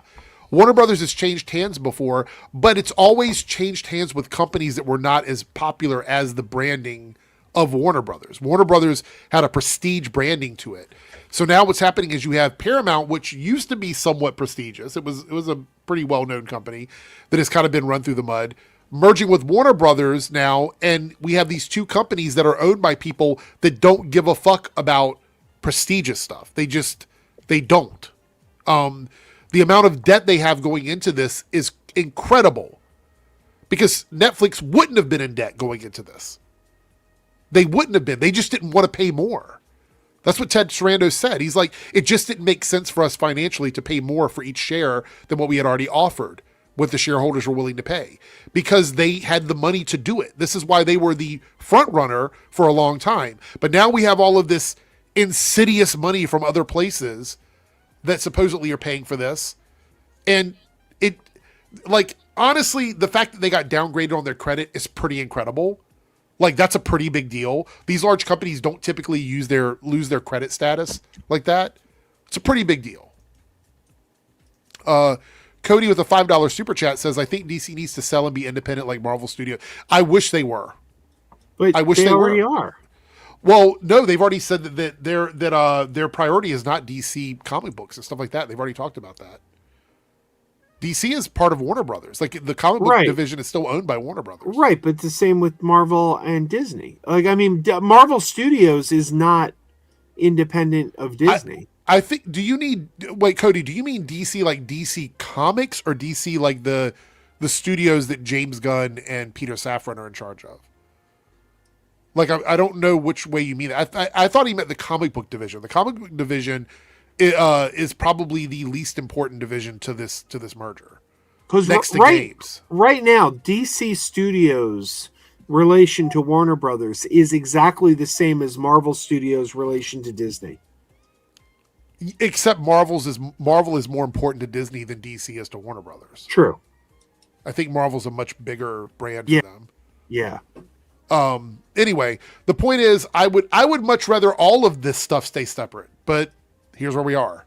Staggervore here with the $9.99 super chat. Thank you so much, Staggervore. By the way, Thursday night is my birthday stream. So just so you guys know. Happy birthday. I'm sorry I won't be here for it. I'm flying out so early. Yeah, you got to go. You got to go to the West Coast. So you're going to be on the I'll West give you Coast. an early happy birthday. Okay, yeah.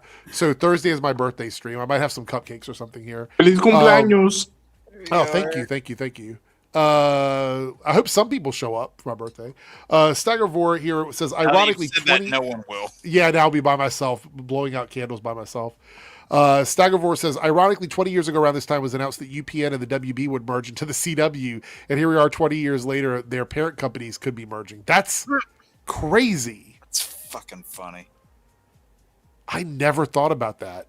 So they went through all that. Oh my God, they went through all that trouble of splitting everything up to get rid of that connection of the CW. Remember, that was the whole point, was they didn't want to be connected anymore. CBS and Warner Brothers were like, we don't want these companies to be connected anymore, so we're getting rid of the CW so we don't have that connection. Only to, less than half a decade later, come back together again. You know, it's funny, when they first merged into the CW, I had a friend who used to watch UPN and WB shows, and he stopped watching when they turned into the CW because in his mind he kept thinking of it as the country western channel. Oh God. Yeah, that's crazy that they actually went through all the trouble of splitting up that network just to come back together again. I mean, I think the bright part of this merger is ultimately going to be that they're going to bring back the Arrowverse and greenlight all the new shows for new seasons. Hashtag hire Grant Gustin. Oh my gosh! Wait. I think I'm in the middle of a conspiracy, y'all. I think I figured it out. Because Stephen Amell recently did an interview.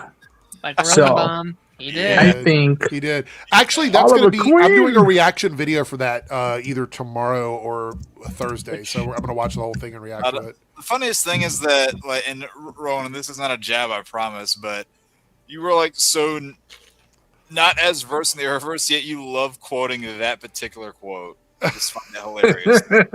It's the one I know. I was like, all right, cool. And the thing is, it's from a trailer. I know. Steiger with the $4.99 super chat says, ironically, MTV, Nickelodeon, and Comedy Central were originally owned by Warner. Really? Yep. Really? I did not know. I knew that was Comedy Central. I didn't know that was MTV and Nickelodeon. It's funny how everything just returns. It's like a big cycle of life here. Yep. That's the thing about a pattern, Eric. It always ends the same. It always ends the same. Yeah, exactly. I just thought about this. We're gonna have a bunch of cartoon companies under one umbrella now. Look at Tony's comment. Stephen Amell's dropping Baywatch fast. Yeah. Oh, if someone asked, like if they legitimately were like, "Hey, we want to do more Arrow," he would drop everything. I think he would fucking Scooby Doo run.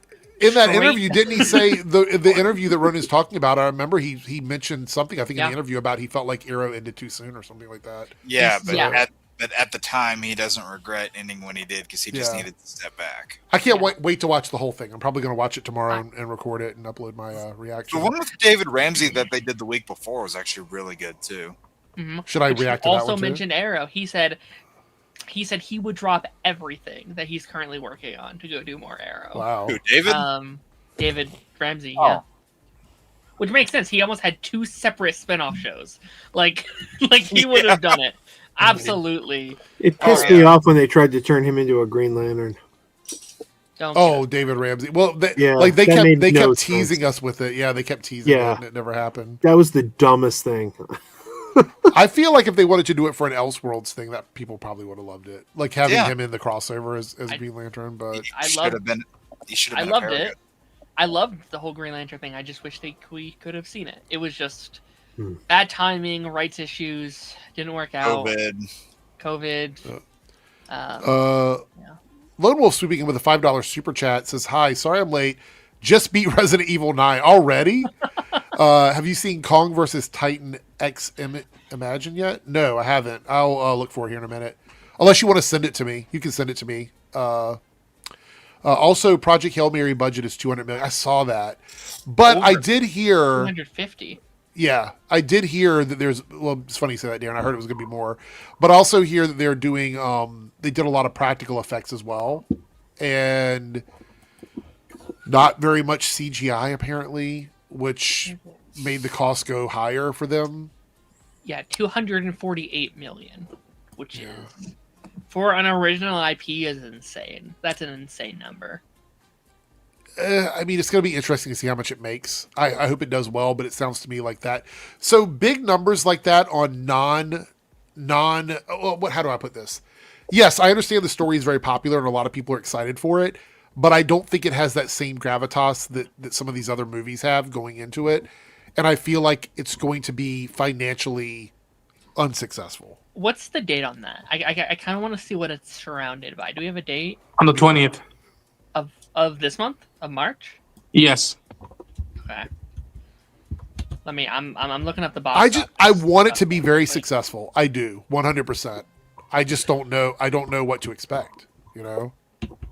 Yeah, I mean, March is better than some other times it could come out, right? Like it isn't a June or July.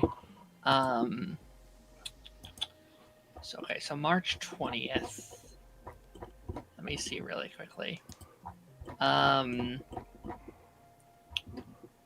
Scroll down. Okay, yeah. So it comes out the same weekend as Ready or Not 2. Seems like rest of the month is pretty chill besides those two. I'm more worried about the starting of April. That's kind of where my concern is at for them. Isn't that when Mario comes out? Yeah. So they'll have about a week to 2 weeks. But April 1st is Mario. So they have 1 to 2 weeks to make that budget back before we get like another massive movie. And I do feel like Project Hail Mary and Mario have a very similar audience. Like, I feel like both are kind of like... I know like Project Hail Mary isn't like exclusively for families, but I feel like it touches the same general demographic.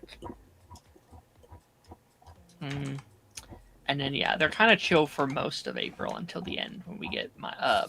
Yeah, I mean, really, what's going to be taking up a lot of the time in March is TV. Okay, maybe it'll be okay. We'll see. I still feel like that's a lot of money, but I do feel like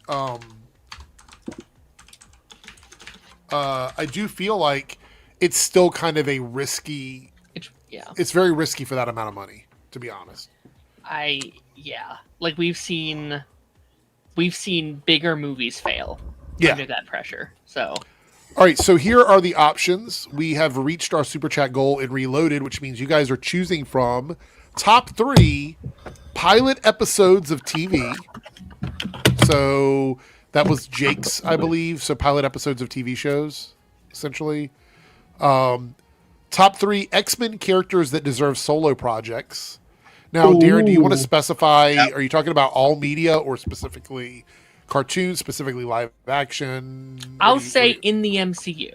I'll say in this upcoming saga for Marvel. So after the soft reboot, what projects would people want to see? What like X-Men, like what solo characters would we like to see get their own projects?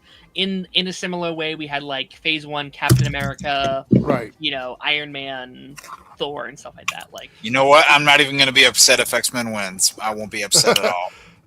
Top 3 best superhero team-ups. So that's across all media. It could be an episode of TV, it can be a movie, it can be a cartoon, a storyline with 2 characters teaming up together.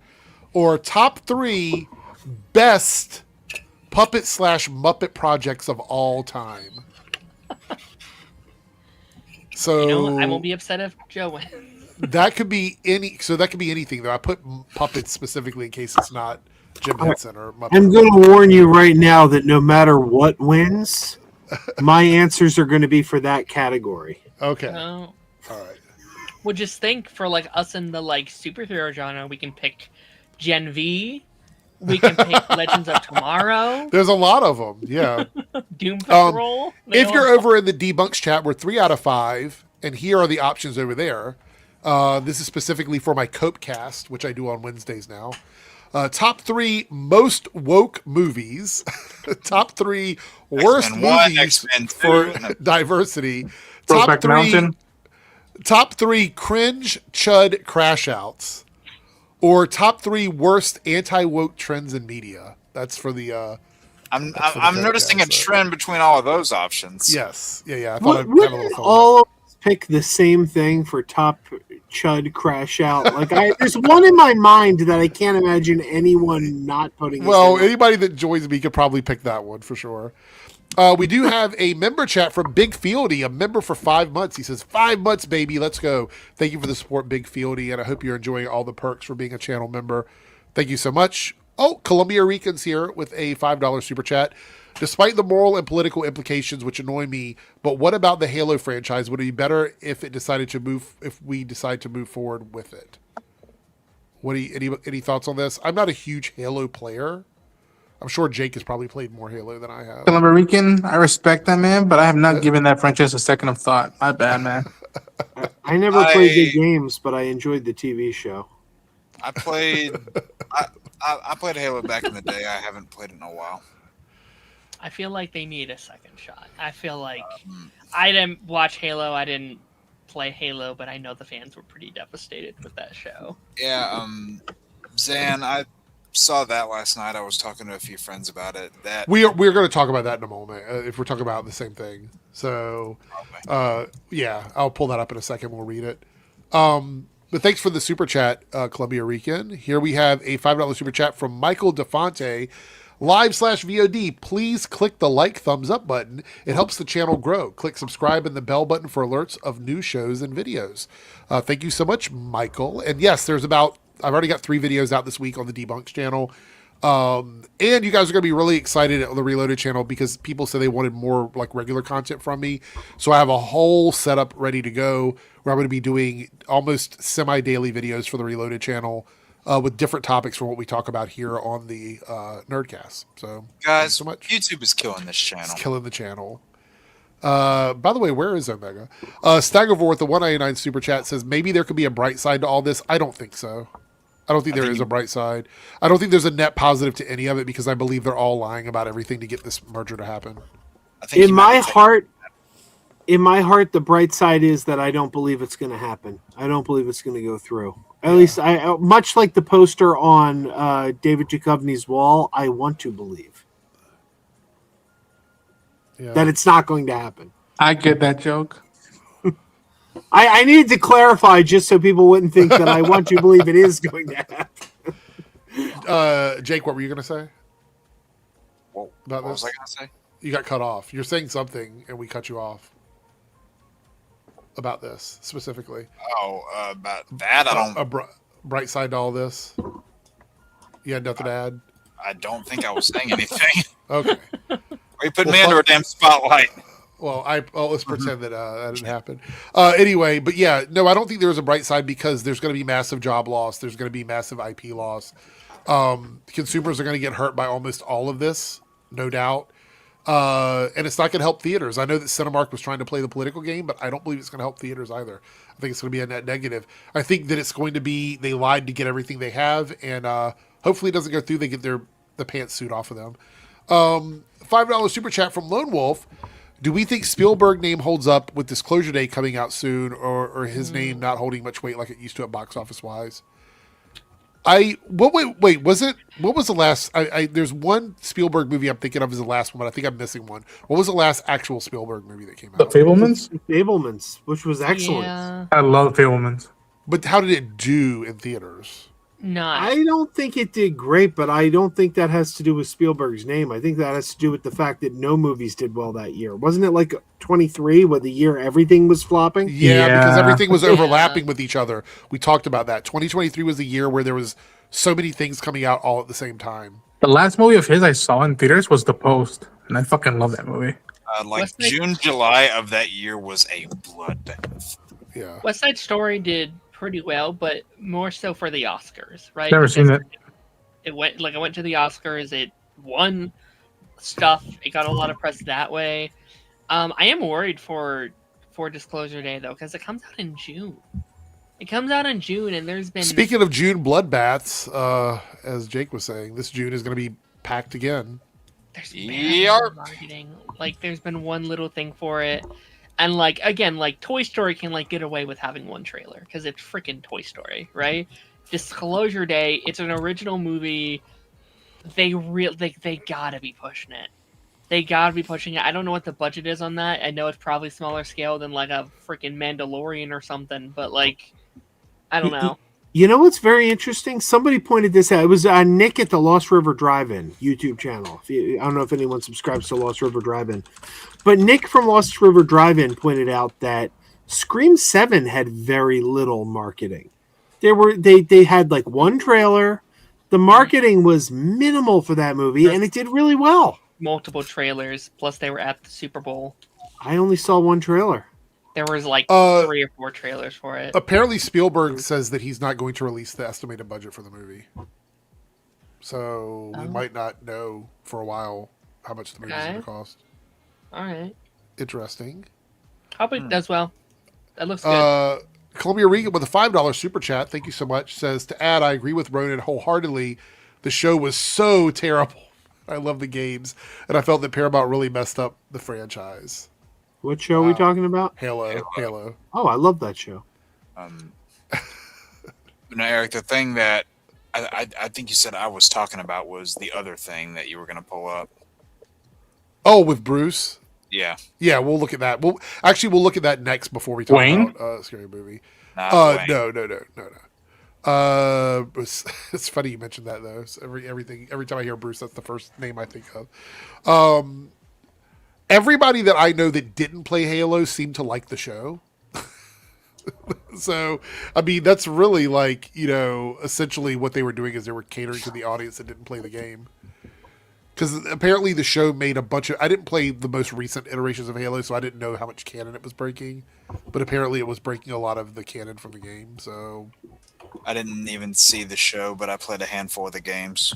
See, I think that's irrelevant though, because it's not the game; it's the show. It's a separate entity.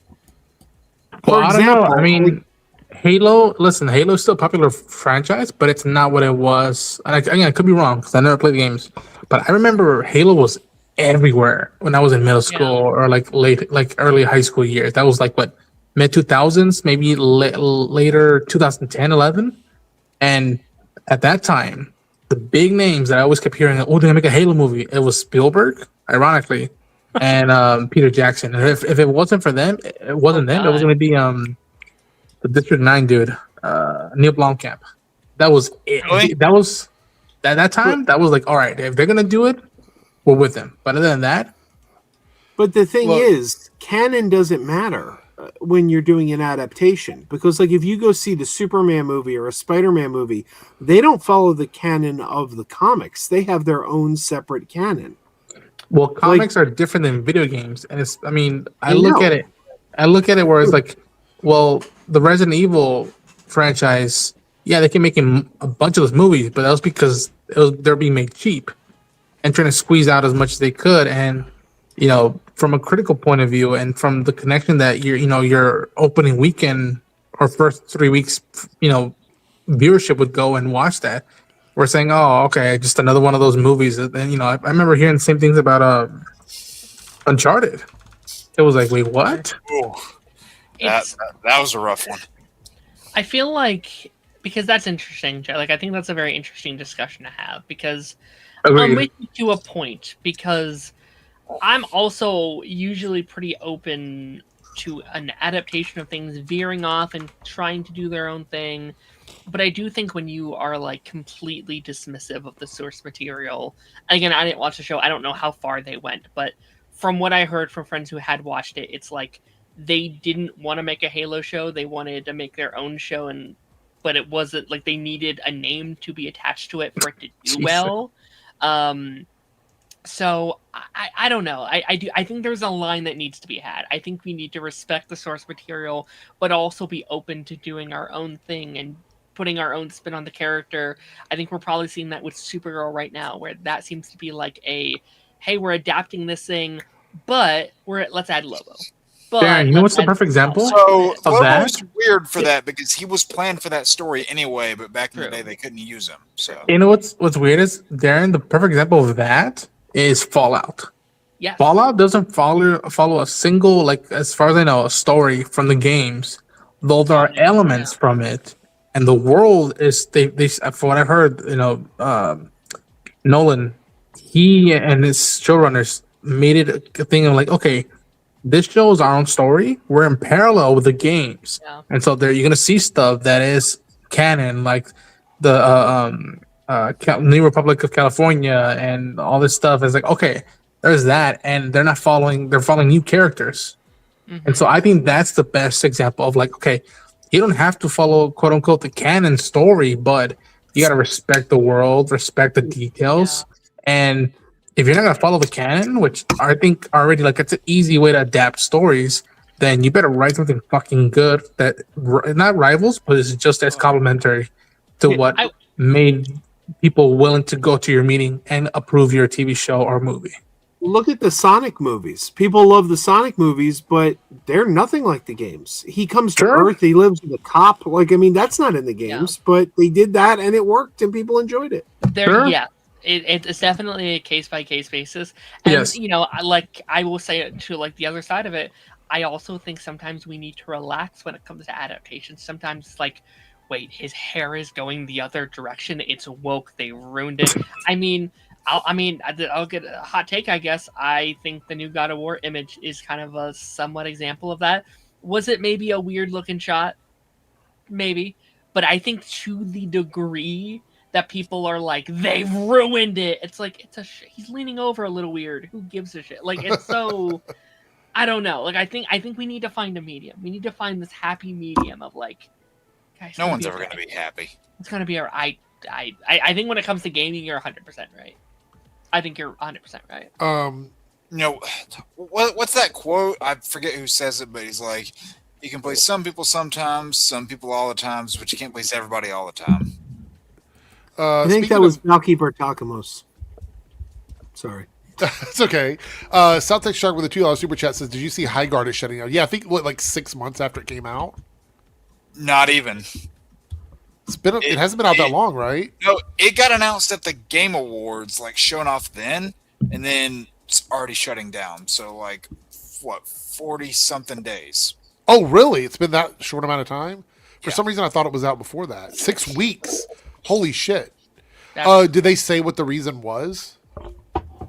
I just don't think anyone was playing it. No, I mean, but they didn't give an official reason why when they talked about shutting down? Like, nobody's seen it? I mean, I heard it happened. I didn't go dig into the articles. Let's see. I might look that up here in a minute. All right, so I'm going to put tonight's bonus thing in. Nice one. Fetman said they lasted 3 Concords. Concord is a game that came and went very quickly for anybody who's not aware. So this is the top 3 for tonight if anybody wants to stick around for it in the private chat. Lone Wolf with a $2 super chat says, sent the Kong image on Discord. Okay. I'll pull that up here in a second. I will gladly do that. Let's see. Oh, I did see this image. Hey, Jake. All right, let me pull this up. Hold on. Yeah, Darren? I dare you not to pick Spider-Man 3 tonight. Jesus, please kill Peter Parker. You know, Darren, when you say certain words, I feel like sometimes I just have to poke the bear. Does anybody remember The State? The old MTV skit comedy show, The State? Yes, I do remember that. Do you remember the skit where everybody was praying that God would kill the boy? They're sitting around the dinner table and they're all praying, please kill our son. We don't love him. Please kill him. Yes, I do remember that.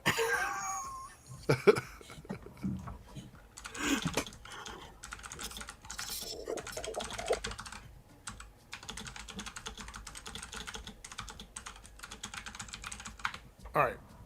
So this is the image for Kong versus Titan X from Monarch, which, by the way, great first episode for the season. I know there were people giving it shit because they're like, oh, I can't believe all these weird things they did. It's a fucking show about kaiju and like unbelievable magical worlds inside the earth and stuff like that. It's even got time travel in it. Like, spare me the complaints about, I can't believe they did this one thing. It's just so unbelievable. There's so much unbelievable stuff in the show anyway. It's supposed to be a fun kaiju story. Like, just enjoy the story for what it is. People just don't know how to have fun anymore. I like this image. Is anybody else watching this? And if you don't like it, tell me. Tell me. Be like, I don't like it. I think the show is pretty good. I'm having fun with it. I bailed on season 1. I thought season 1 was kind of dull. I didn't make it to the end. Let me ask you this.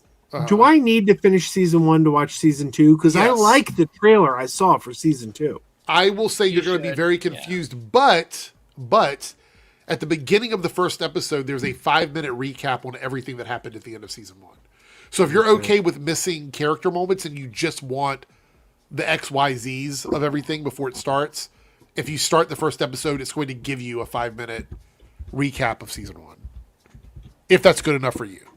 Maybe. If you want to know like all the little individual elements of things that happened in season 1, then yeah, you have to finish season 1. But maybe I'll finish season 1. Yeah, season 1 gets really good towards the end. It is a little slow in the middle, but I'm excited about this season, and you can see the money they put into this. This season looks expensive as fuck.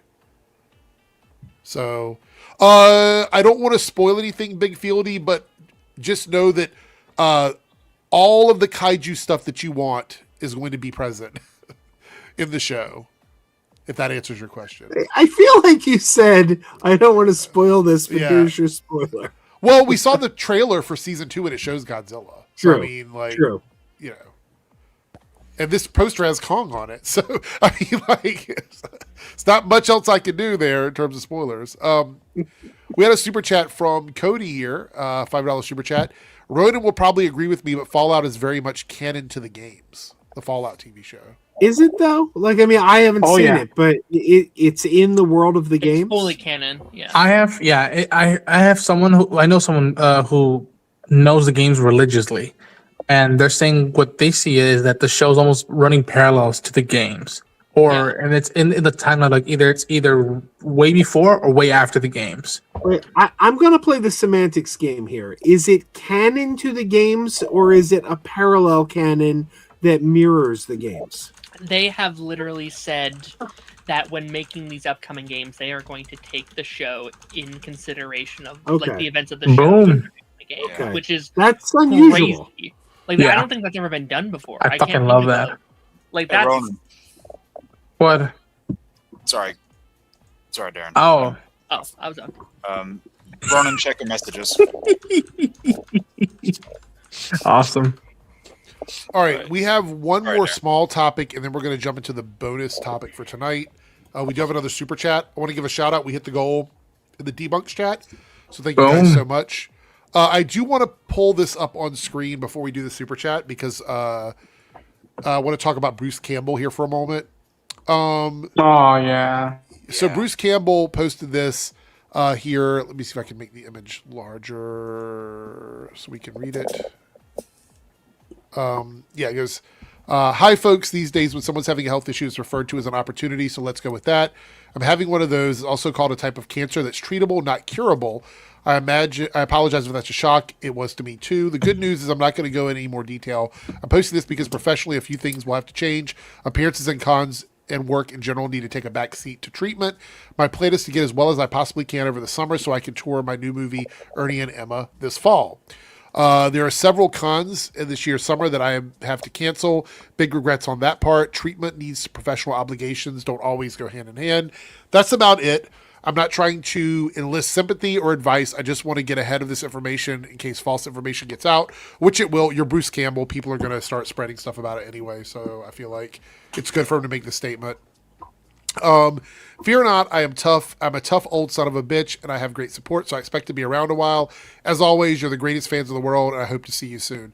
So I don't think he said what type of cancer it is, but it's a treatable cancer, meaning that it's not a terminal prognosis, which is good news. But definitely sending good vibes to Bruce Campbell. Yeah, that was gut wrenching. I was going over that with a few of my friends last night, and he said that that there are most of his events that he's gonna have to put a back seat on. However, I do think that there's one happening in the fall of this year where Sam, Ted, and Ivan Raimi will all be, and as of right now, he's still slated to be there with them, so that might be like one of the only few that he does. That news definitely gutted me. And I'm not just saying that because he's somebody that I met and taken a picture with. He's legitimately a stellar guy. Yeah. Big Fieldy says, sounds like the cancer I have. I didn't know that, Big Fieldy. The treatment really sucks, mind you. Sorry to hear that. Yeah, let's wish the best for everybody, including Big Fieldy here, who is dealing with that. All right, so let's take a look at this super chat from Columbia Rican, and then we're going to look briefly at the scary movie stuff. I think there's a trailer we can watch that's official now. I know there was a leaked one a few days ago. Columbia Rican here with a $5 super chat. Here's a fun hypothetical. If Voltron ended up fighting Godzilla and Kong, what would be the outcome? This will be fun to discuss.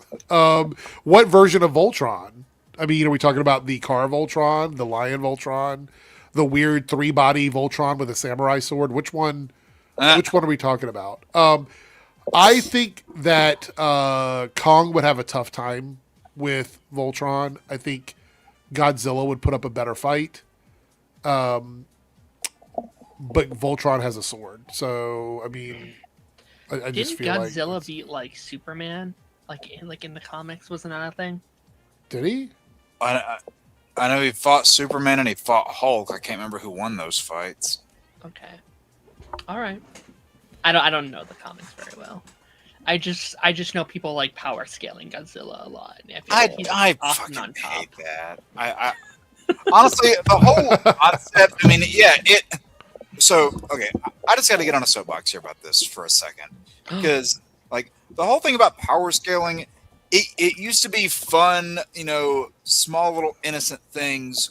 Whereas like in your mind, you would take your two favorite action figures, put them against each other, and whoever you wanted to win in your mind would win that fight. It's the same fucking thing whenever you're writing these things in a comic book. Whoever the writer wants to win, they will win. So if somebody goes, oh, well, Superman can be good. Well, if that's the case, I'm saying Voltron. Superman. I want Voltron to win. So. Right, but if you were writing it, then you would be the person that is making that outcome. Whoever is going to win a fight between A, powerful character, and B, powerful character, whoever the writer fucking wants. Well, I am the writer, and I'm saying Voltron. So. Sorry, that just annoys me whenever people like put so much stake into power scaling, and it gets on my nerves and it ruins conversations. Yeah, it's more fun to just kind of speculate. Yeah. Lone Wolf here with a $5 super chat. Jake Ronan, you hear Wolverine game is only going to be PlayStation and might never go to PC or Xbox. So that's unfortunate if you're a PC or Xbox. What the fuck, Sony? Yeah, my condolences to anybody in the Xbox and PC community, but I'm a PlayStation guy, so fuck them all. I mean, said, hey, you know what? I got what I want. I mean, hey, you know what? You guys are going to be able to taunt us the same way when you guys get Blade, so. That's true. Although we'll probably also get Blade. I feel like there's a slight difference. I mean, if Microsoft is making it, then the chance it might not. Let's just say this, and I'll give you this, Lone Wolf. When that game comes out, and I'm going to start doing some phone calls to Insomniac, because I know some people. I might do some cool streams, and hell, I might even do a little get up and be as some variants of Wolverine. So be on the lookout for that. All right, so we're going to watch a trailer that I believe is controversial here in a second. This article came out. The Melania one? Oh, never mind. No. Marlon Wayans unveils first trailer for Raunchous Rebookable. What? Rebookable? I don't think I've ever seen that word before. Scary movie. The world needs a big ass laugh. Exclusive. Let's see here. What do we know? We're not going to read the article. I took my notes early. So this is going to release on June 12th, 2026. It's another June movie. The Wayans brothers are returning after almost 2 decades. I think it's 18 years since they made a movie together. Anna Faris and Regina Hall are back. The movie's going to parody a lot of modern horror movies like Megan, Terrifier, and Scream. And it's going to return to the outrageous comedy style of the original films before they left the projects. Some of the stuff said in the article is, they asked why the movie exists. He says the world needs a big-ass laugh. What is a rebookable? It's a reboot of the franchise, but a sequel to the original. So it's going to ignore a big chunk of the movies that came after the originals, I guess. The original. So this is what is traditionally called a requel. It looks like they're kind of rebooting the word. It says here the style of comedy. He made it very clear that there's no holds barred and he offends everybody. which is kind of South Park like, where it just Sure. everyone is fair game. They're not picking sides. They're just going to be funny when they can be funny about stuff. So it's going to be more edgy comedy, which if Paigey were here, he'd appreciate it. I'm sure we'll be discussing this on the after party in a couple weeks. It says that he referenced the first 2 scary movies as the comedy style. He talked about it's going to mock a lot of the recent horror and pop culture trends. Yeah, that's pretty much it. Let me find the trailer here. Did you see the big statement that's been going around? Which one? There's like a statement that's like, we're trying to cancel culture. Or I something did like see that. Yeah, I did see That's that. amazing. I don't know. Which I don't really understand what that means, but you know, cancel culture. I guess like bringing offensive humor back. I always feel like with South Park and like Family Guy and all of these different things, if you're going to be funny across the board, then fair enough. I don't really have an issue with that too much. But one thing we have to remember is these movies were dumb as fuck. They were dumb movies. So the humor is sort of aligned with the dumbness of the movies. So I don't think anything in it is meant to be taken seriously. Another thing you also got to remember is that comedy, by its nature, is supposed to be transgressive. Dude, these movies were the movies me and my friends would like go and try to like sneak in beer or like smoke weed and like have a good time. Like this is the shit you go to like just relax and whatnot. You weren't the only ones. Yeah. Yeah. What is it? What did you send me over here? The quote that was said or whatever? I'm guilty. Oh of yeah, it says here in the quote that you sent me, we're trying to bring back laughter. This is about bringing back comedy the way it used to be. I think the only way to do it is you have to cancel the cancel culture. I also want to point out, and I'm not going to do this as like as brownie points for Marlon Wayans, but Marlon is very supportive of the trans community and the gay community. So he is, at least in that regard, very active and vocal about how he feels. So just keep that in mind, I guess, when it comes to this, that maybe we should see what the end result is going to be before we jump to any conclusions. I know there's a joke in the trailer that doesn't land. I'll talk about that after we watch the trailer. Anyway, here we go.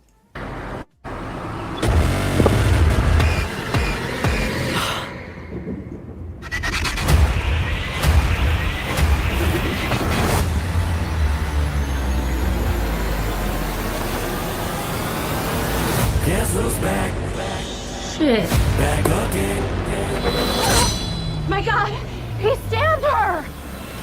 Not her! My pronouns are they, them. He stabbed them! We back. Wait, hold on. Was that Kai in the background? Yeah. Yeah. Oh, is he wow. in the movie? Yeah. I think so, yeah. Yeah, he is. Okay. Interesting. There's a serial killer on the loose. Hello, Tuesday. I had been preparing for this for years. Hello, Mother. You look like shit. Should we hug? I really want to, but I'm a Republican now, so I'm supposed to be racist. Oh, girl, I think all white people are racist anyway. Come here. Okay. Oh. That's good. Oh, damn We're here it. to tell of a Halloween party. We're here to drink, play bad music, do some half gay shit. Why just half gay?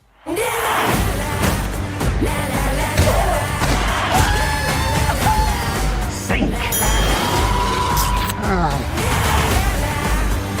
Stop smiling!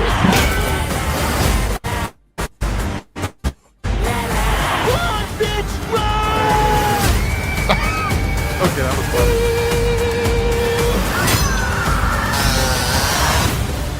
Mom, Santa gave me a severed arm. Be sure to thank him. What the? Oh my god. What the fuck? Somebody help! Help! Bitch, we on break. So you handle yours. I'll be right over here eating my falafel and my pork rinds. Bitch. Okay, so I know for sure that trailer is going to get claimed because it's got an Eminem yeah, song because in of Eminem, yeah. Yeah. All right, so general thoughts. I'll let one about everybody the Republican give their shit. piece on it. That was good. That made me laugh. That's That the was one good. that made me laugh. I saw someone had recorded like seeing the trailer in theaters, and I saw the bit with the little kid with the nuts going, "What the fuck?" I was like, "Oh Jesus!" Yeah, I didn't expect that. I didn't see that part of the trailer. Yeah, I didn't know about that one.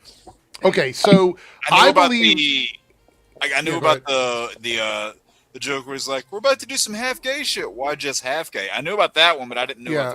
And to make it clear, like I grew up with these movies. Again, I didn't grow up with Scream. I grew up with Scary Movie, which is kind of like reverse weird thing. I'm like, what? Really? You grew up with the parody spoof rather than the actual quote unquote film? And like, I know a lot of those movies that I grew up that I still love. A lot of those jokes don't age well. Perfect example. Well, I fucking adore and I love the Rush Hour first two movies so much. Yeah. But I know there are some jokes that I'm like, oh Jesus. Oh yeah. I think that this is going to be a litmus test to see if this kind of humor still works in 2026. Or That's see what I if think. or see if people are just soft. I don't think it works in 2000. The thing is that there's going to be two groups of people. There's going to be people that are like, yes, I like this really dumb humor. Like it's dumb referential humor. Some people like that. It was very popular in the mid 2000s, like the late 90s up to the mid 2000s. Some people are going to be okay with it. Some people are going to love it. Some people don't like it in general. It doesn't matter if it's offensive or not. They just don't think it's funny and they're not going to go out and see it. That's fine as well. What this is going to determine though, is if there is still a market for this kind of stuff in theaters. Is this a streaming thing?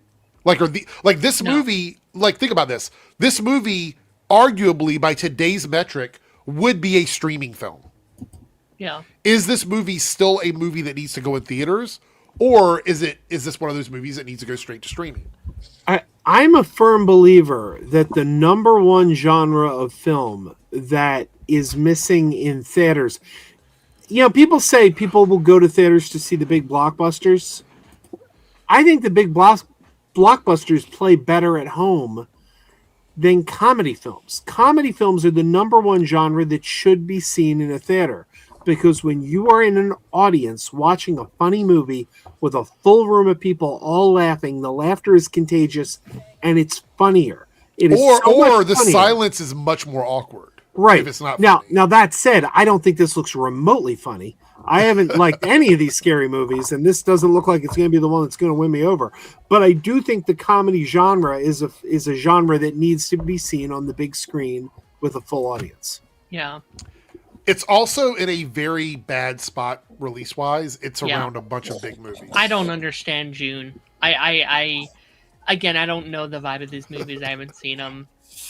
So I'm honestly going to keep to myself about most of this trailer. But yeah.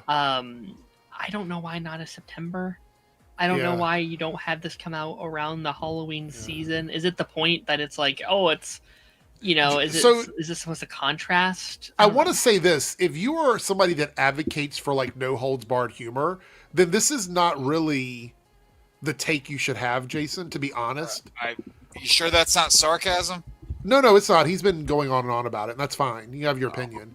But I think that if you want this humor to work, stop getting mad at the people that you want to bring in. Like, that doesn't make sense to me. You must like this or something's wrong with you. Like, that's not going to make people laugh at it. It's not going to make people want to see it. It's a really weird position to hold. You're either going to like it or you're not. I don't think you can convince people that this kind of humor works for them. They're either going to like it or they're not going to like it. That's just the way it is. I don't really understand about the idea of it not being PC. Look, I'm somebody that has a whole channel where I fight back against bigotry and stuff like that. There's nothing in this trailer where I'm like, oh, it's changing culture and it's going to make things worse and blah, blah, blah. It's really just one of those movies where you either like this humor or you don't like this humor. It's really that simple. That's what I have issue with all this stuff right now. People be like, what the fuck, man? We can't speak our mind anymore. We can't say the word. Like, no. When you're in a comedy club, what's up, and I what, for better or for worse, that's your spot to be like, okay, you really want to push the needle? You want to poke the bear and want to make it funny? Go for it. That's your spot to do it. But don't expect to just because either you're becoming a hit or because you're part of this well-known franchise that you want to bring back the R word or you want to bring back the F word and all this stuff. It's like no, like. Well, I will say this: I would probably not support it if it was using slurs. No, like that's a step too far for me. It's okay to make referential jokes and stuff, but I think slurring people out, I would be like hard pass for me. No. That's what I'm saying. That I don't support that the notion of like, okay, we can't, people trying to do projects like movies like this and whatnot. Like, and again, if they use it, it's gonna be like, oh Jesus, all right, that's a choice. I don't know if I'm gonna like it or not. But like the notion that people wanting to bring that back, that's the thing that I'm like, no. The point is that like that's not cool to use. Like it was a thing that people said back in the days, but we evolved from that. Just like and people tend to forget because of history. For a while, people used to say the N-word a lot to black people. After a while, people say, "Hey, man, that's not cool. Why don't we just stop using it?" And go ahead, Darren. I'd be curious about the context as well. Yes, because I think yes, I watched this trailer having never seen a scary movie before, and I'm like, that's not funny. Like, I'm not laughing at any of those jokes for me personally. But also, context means a lot, right? And I think what a lot of these genres have learned, and I think when it's done right, when you have like It's Always Sunny, or even like a Ted recently, where it's like you are laughing at how stupid those characters are, and how those characters are in the wrong, and that's why it's funny because they're idiots. I won't be a huge fan if they're like, a trans joke. Oh, like let's get rid of the I don't. That's why I am sort of wondering what this is going to look like, because Marlon has a trans child. Sure. And is very supportive of the trans community. So I don't know what the line is. My issue with this, ultimately, whether you want to go see it or you don't want to go see it, I'm not offended by it. It doesn't bother me. Sure. But my issue with this is, are they going to be able to reach people who are okay with punches being thrown at everybody? Because that's really what it is, right? Like you have the Republican joke about Republicans being racist. You have the joke about pronouns. You have a few sort of edgy racial jokes in there. You have some sexual jokes in there. Is this going to make it so you're going to want to sit next to somebody in the movie theater who's a Republican, and that Republican person wants to sit next to a Democrat with two completely different set of ideals and laugh at a movie together? I think that's a utopian concept that maybe we could reach one day. I don't know if today is the day. I don't know if this year is the year for this. You know what I mean? Like I'm saying, I don't think that's going to make the movie bad. I just don't know if that's their core goal, is to cancel culture and bring people together. I don't know if it's the time for that. I don't know if it's the right time for that. Maybe it is. Maybe we'll look back at this, 5 months after it comes out and go, this was the movie that healed everybody. I don't know about that. I'm a little bit like, okay. I don't think the Naked Gun reboot last year. I think that did respectable. Didn't do great, but it did respectable. That wasn't a great film. It was okay. I laughed a few times. It wasn't great though. Yeah, it had some laughs, but it wasn't what I wanted it to be. But that looked better than this. So I don't think if the Naked Gun could do it, I don't think this is going to be the one. I mean, I still stand by the fact that I think some people like this humor and some people don't. There's no changing people's mind about that. It's it's the same demographic that likes South Park or likes Family Guy. It's the same audience, I'd argue. But I think you bring up a good point. That didn't do incredible at the box office. I'll be curious how this does. Keep talking, Darren, but I want to pull this up as well. We got Spaceballs 2 coming out as well. I was just about to bring that up. Spaceballs 2 comes out next year. That's a completely different genre as a whole too, because that's it's parodying Star Wars, right? Which is can Spaceballs do well in a cinema? That's going to be interesting. I don't know. Again, nothing in this trailer personally offended me. It's just some of it was funny, some of it wasn't. But I mean, for me it feels awkward. If I were at a movie theater where there's a white Republican person next to me, a white lady, and they're making jokes about white ladies being racist, am I supposed to burst out laughing next to this woman? You know what I mean? I don't know. And how it's too awkward to do that. I think. I mean, are you going to have a conversation with that woman before the movie starts to understand where your political stances are? But what if somebody's laughing at the they them joke and they're like fuck trans people while they're sitting right next to me? You know what I mean? Well, that's kind of what All in the Family did. You know, like they were like Archie Bunker was a bigot. They were making fun of bigots. But however, you were the in your house Republicans watching it. You were in home. You were in your home watching it, though. That's true. But the Republicans were watching that and identifying with Archie, and they were laughing too. Yeah. So by it's the like way, everybody was laughing. I am seated for White Chicks too. Sorry, I love that movie. It's so stupid. But I just think that like if you're sitting next to somebody who goes on like. I can imagine being at the movies because we've all had it. People are just, you go to a movie, sometimes people are fucking assholes. They say and do dumb shit. That somebody's going to say something or make remarks about this next to somebody else who doesn't feel the same way they do. And it's going to become an issue. And I just don't know if we're prepared for that yet. We could be. I could be totally fucking wrong about this. And people could go, it is the funniest movie I've seen in the last 20 years. Maybe it is. I don't think it's going to be, but maybe they think it's going to be. Maybe it will be. I don't know. I used to laugh at these older movies because the humor at that point was outdated and you kind of laughed at it because it was from a different time. I don't know if it's going to land in 2026. I could be wrong. This could make a ton of money. It could be a sleeper hit. I have no fucking idea. You know, I think I'm sorry. Go ahead. No, you go ahead. I think I'm more concerned not even about the movie itself, but how people are going to use these scenes out of context as well. Like I can already see us taking those scenes and being like, "Oh, look what scary movie like scary movie is showing this and this and this." It's like even if the movie doesn't promote that, like even if the movie is about like, "Oh, these guys are idiots." Yeah. People are going to use it against us and like be like, "Oh, look, like this movie's anti-trans." Like they're so goated for this. Or I whatever. saw some people trying to do that, but it's also like anti-racist too, because it makes the joke about a racist white woman. You know what I mean? Like all white people are racist. Like it makes that joke. So I don't even think people can really push it as a culture war movie because it doesn't really have a point of view. Like it's literally all over the place.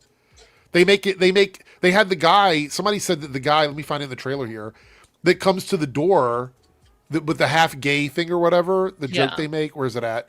That guy looks like Charlie Kirk on purpose. And I'm like, oh my God. I don't believe that. What? I don't believe that. They made this movie. They had to have been filming this before the whole Charlie Kirk thing happened. But Charlie Kirk was popular before the whole Charlie Kirk thing. That's true. And he was also a very popular Republican social media guy.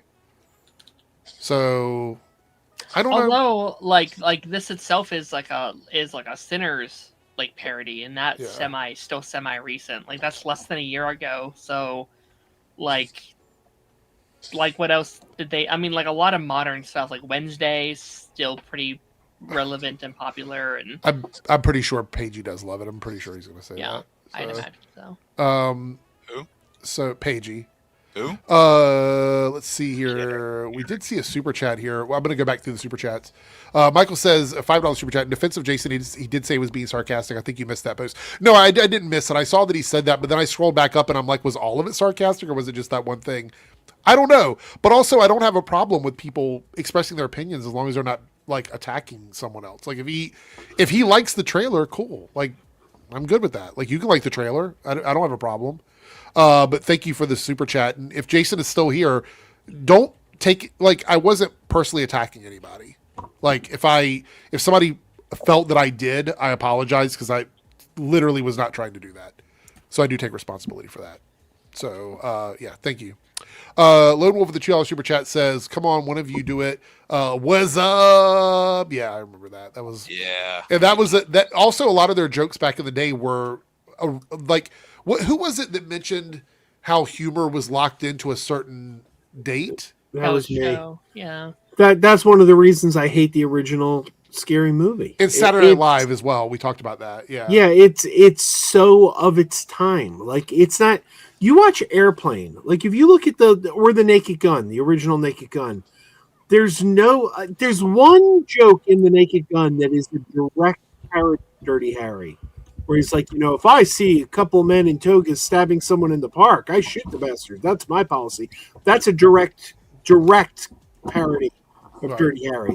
But most of those jokes are, it's a parody of the cop genre, but they're very general jokes. They're not set. Like, if you don't know this thing from this time, you're not going to get this. It's kind of timeless. Yeah. I want to point out we're coming up to the 1:30 cutoff time that I'm going to try and do for Tuesday. So save the bonus topic for tonight. We will do it on Thursday. Okay. So I am curious for you guys who have probably have more of a history with these movies. I've never seen them. Never seen a single one of them. The first one came out in 2000. That was 2 years before I was born. Do you? Oh my gosh, do you think if I watch these now, do you think I would? I actually think that you're probably going to struggle to understand some of the references. Yeah. Again, that's kind of been my fear of just like, well, I don't know the like what's up. Yeah. Like, there's a reference I they don't make know in the first movie that I make a reference because of Scary Movie, which is, Waza. Like, I make that reference because of Scary Movie whenever I talk to friends and whatnot. By the way, also, where's it at? No, I'm going back, Lone Wolf. I'm going backwards through Super Chat. Sorry. Jason said, sorry if you're all American, I have to explain when it's sarcasm. It's okay. I just sometimes don't know because when the bit goes on for so long, like when it's multiple comments, I'm like, is it a joke? Is it not a joke? But it's fine.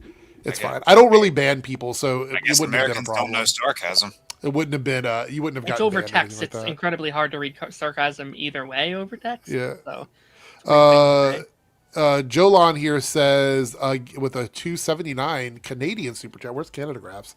Again, the Wayans brothers won't give a dang. Yeah, I think the issue is they decided to come back because they wanted to. That's why they're doing it. It's like a passion project for them, and it's a test to see if there's anything left in the tank for this kind of stuff. It might, like, again, I could be totally wrong. It could be super successful, and that's fine. I'm not one of those people where I'm like, something shouldn't exist because I don't like it. If there are people that want to pay for it and watch it, then they can. I don't really have an issue with it, honestly. Nice. Michael here with the $5 super chat says, try out the channels of the show's co-hosts. They also make really good videos and live streams. Thank you, Michael. And before we wrap things up in a couple of minutes, we're going to go around and they're going to give shout outs to themselves. But you, sir, I appreciate you giving them a shout out as well. Lone Wolf here with a $5 super chat. I'll be fine. I have PS5, Xbox Series S. Oh, this is a flex. This is a flex super chat. He has everything and a Switch. Bought each one over time, but I'll still keep an eye out if you guys stream the game. What did you say, Jake? I said, do you want a cookie? As Paigey would say, flexing in the chat. Yeah, I love it. I have right now, I have a regular PS4 that I still use to play Jackbox when we have people over. I have the PS4, what is it? The Pro? Is it the Pro? Is that the one that came out later on or whatever? It's Yeah. like it's a double stack version of that. Well, okay, so I have the PS4 Slim, is my regular PS4, and then I have the PS4 Pro that I have sitting in the other room that's not attached to a TV right now. And then I have my PS5 in the bedroom where I play all my games at. So I don't have all of these, but I have tons of PlayStations around the house. So there we go. But thank you so much. I appreciate all the super chats. We're going to put a pin in this. Canada Graphs is here. That's funny.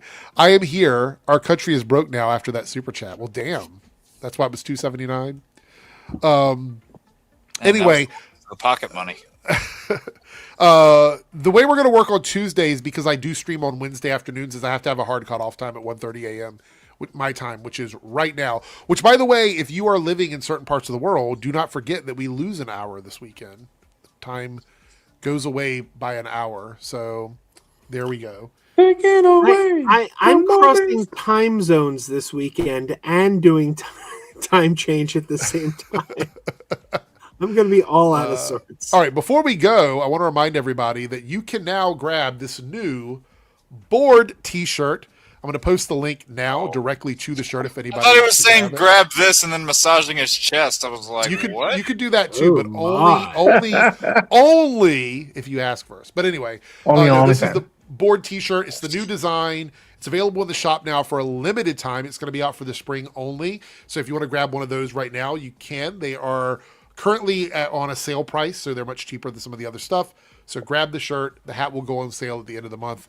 So you can grab one there. It's the new design, but thank you guys so much. All right, before we wrap things up, let's go ahead and check out the polls and see what everybody voted for. Over in the Debunks channel, top 3 most woke movies. So that's going to be a lot of fun. Let me write that in my notes here. First X-Men movie. Second X-Men movie. Yeah. Most woke movies. All right. Shazam 2. Yeah, that's good. That's a good movie. It's very I get woke. the filming One. locations of Shazam 2. You can find them on Crazy Joe Adventures. Very woke. Django Unchained. 2 states. Let's see. We're gonna end the poll in the Reloaded chat now and see what we got. Any of the Star Trek movies? By 31%, top 3 X-Men characters that need solo projects in the MCU. Nice. So there we go. Oh, that'll be I fun. already have my list. Me too. Yeah. See, that's the thing. Whenever we do like bonus topics, things like this, I make my list during the stream. Well, the good thing is that on Thursday, since it is my birthday stream, we might just do multiple bonus topics and not do so much like hardcore stuff. We might just take a night off from the hardcore stuff. So there we go. And what, you're turning 19, right? I am turning 50 on Thursday. 50. Now, Eric, Thank God I have my camera off. the bonus topic. Ronan probably just went, damn. The bonus topic listed in the private chat at 12:55 a.m. Is that one you're going to be doing on Thursday? Unless you want me to wait. Well, do you want to wait on that one? We can do a different it's all right. one. I mean, I got them right here in front of me. I know what you want to do, and I would like. Honestly, I did that topic with you in mind, so we can wait till you get back on that. You know what I want to do? You know what my answers are? I know what one of them is, probably. I don't think you do. And I want to have that conversation. I don't think you do. Okay, well, maybe not. Maybe I don't know. Yeah, I'm surprised. Like the shock face of people when I tell them I'm turning 50 is pretty significant. Most people are like, "You have to be joking," which I take very like. I feel like that's a nice compliment. I don't really care too much about it, but most people are like, you don't look like a 50-year-old person, so you know. But it actually, the funny thing was when Joe was streaming one night, I was in there with everybody that was younger than I was, and they thought that I was the youngest person in the stream, which I thought was Aww. And I should point out, I'm turning 50 2 weeks after you. Yes, I'm older than Joe. By 2 weeks. Yeah. So, I'm the baby. Yeah, that's true. All right, so with a $5 super chat says, for context, I wasn't trying to flex. I just meant if they keep making titles exclusive for one console, I'm covered. It's okay, Lone Wolf. You can have every console in the world. You can have all of them. It's okay. We understand that you are living the high life like David Sometimes you need to Zaslav flex. and all these other guys. I'm just Sometimes it's kidding. healthy to flex. It's true. Like, so look, maybe I should flex a little bit. I gave my Switch away because I didn't need it anymore. I gave it to my brother. So that's a little bit of flexing there. And I have a gaming PC and a gaming laptop. So, you know, a little bit of flexing there. But thank you so much. Do you have Cameron, do you have a green Nintendo 64 still? I do not. Do you have that? It's right there, isn't it? Literally right there. Of course. Keeps in a suitcase. Yep. Of course it is. All right. Well, there we go. Cameron here. Good to see you, Cameron. $2 super chat. I love Wayans Brothers ever since In Living Color. I have too, and I think they've generally been very funny. Like I said, White Chicks 2, I am seated for that movie. I love that movie. I think it's my right level of, it's like right there my level of stupid humor that I enjoy. And I know that's not for everybody, but It's I like wild. it. I think Scary Movie is like above that level of stupidity. For me. So like, it's not so much about a story. It's more about mocking other things. And that's fine. Some people like that. Again, it's a rough month in June. There's a lot of stuff coming out. So I, may the odds ever be in their favor, I guess. I don't know if you saw this. They moved up to June 5th. Yeah. Which is the same day as He-Man. Okay. Well, I'll be seeing He-Man. So that's an interesting double feature. Yeah, for sure. All right. So before we jump out of here, we're going to do the clockwise this time. With people to give shout outs to their channels. So let's go ahead and do it, starting right next to me. Go ahead, Joe. Hey, Crazy Joe Adventures. Come over to Crazy Joe Adventures and I'm going out. I'm doing things out in the world. This weekend, I will be in California. You will get a Disneyland video for sure, and a couple other things I have up my sleeve. Some filming locations, but yeah.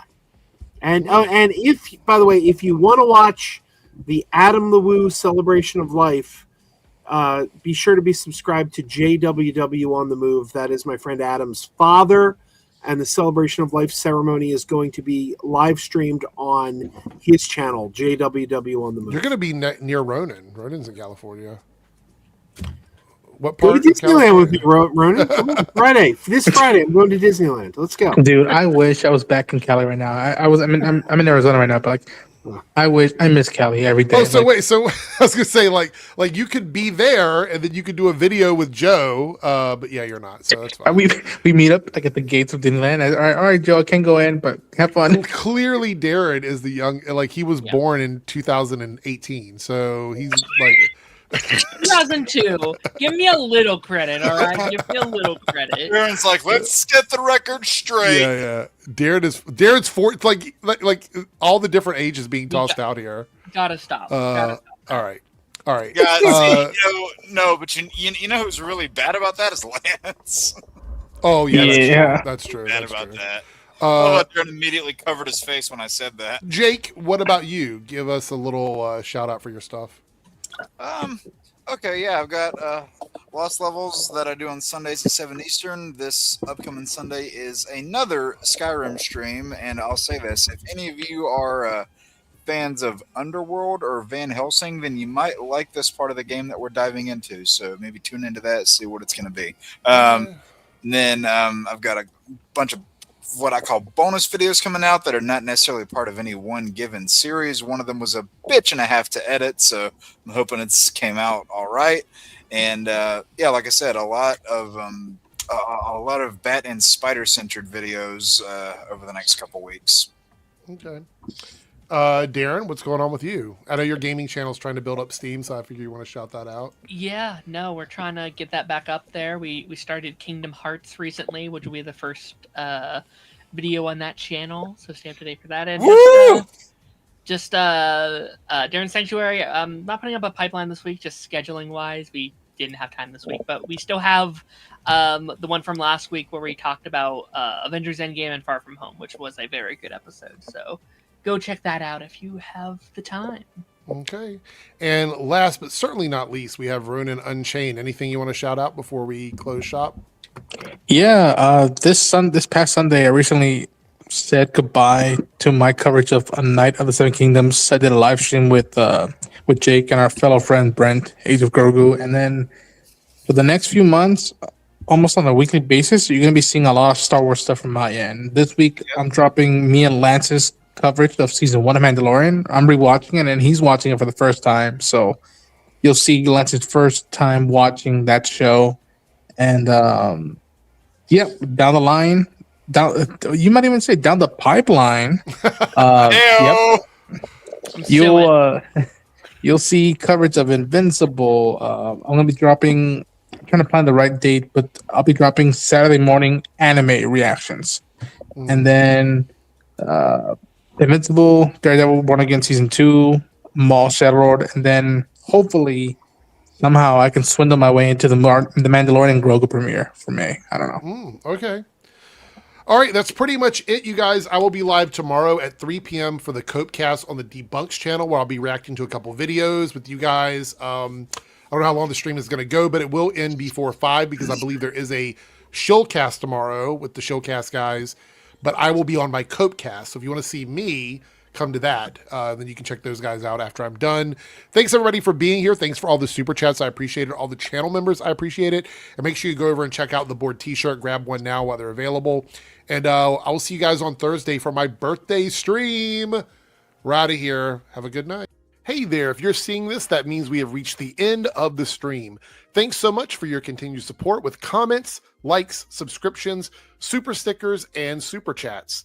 I just want to give a special shout out to all of the channel members who have contributed to the success of this channel with paid tiers. On the screen, you will see your name displayed as a signal of appreciation from myself and the channel. If you would like to see your name on this list, consider selecting a tier with the join or plus button depending on your platform. Thanks again, everyone. Let's hang out soon in the next stream, and I'll see you then.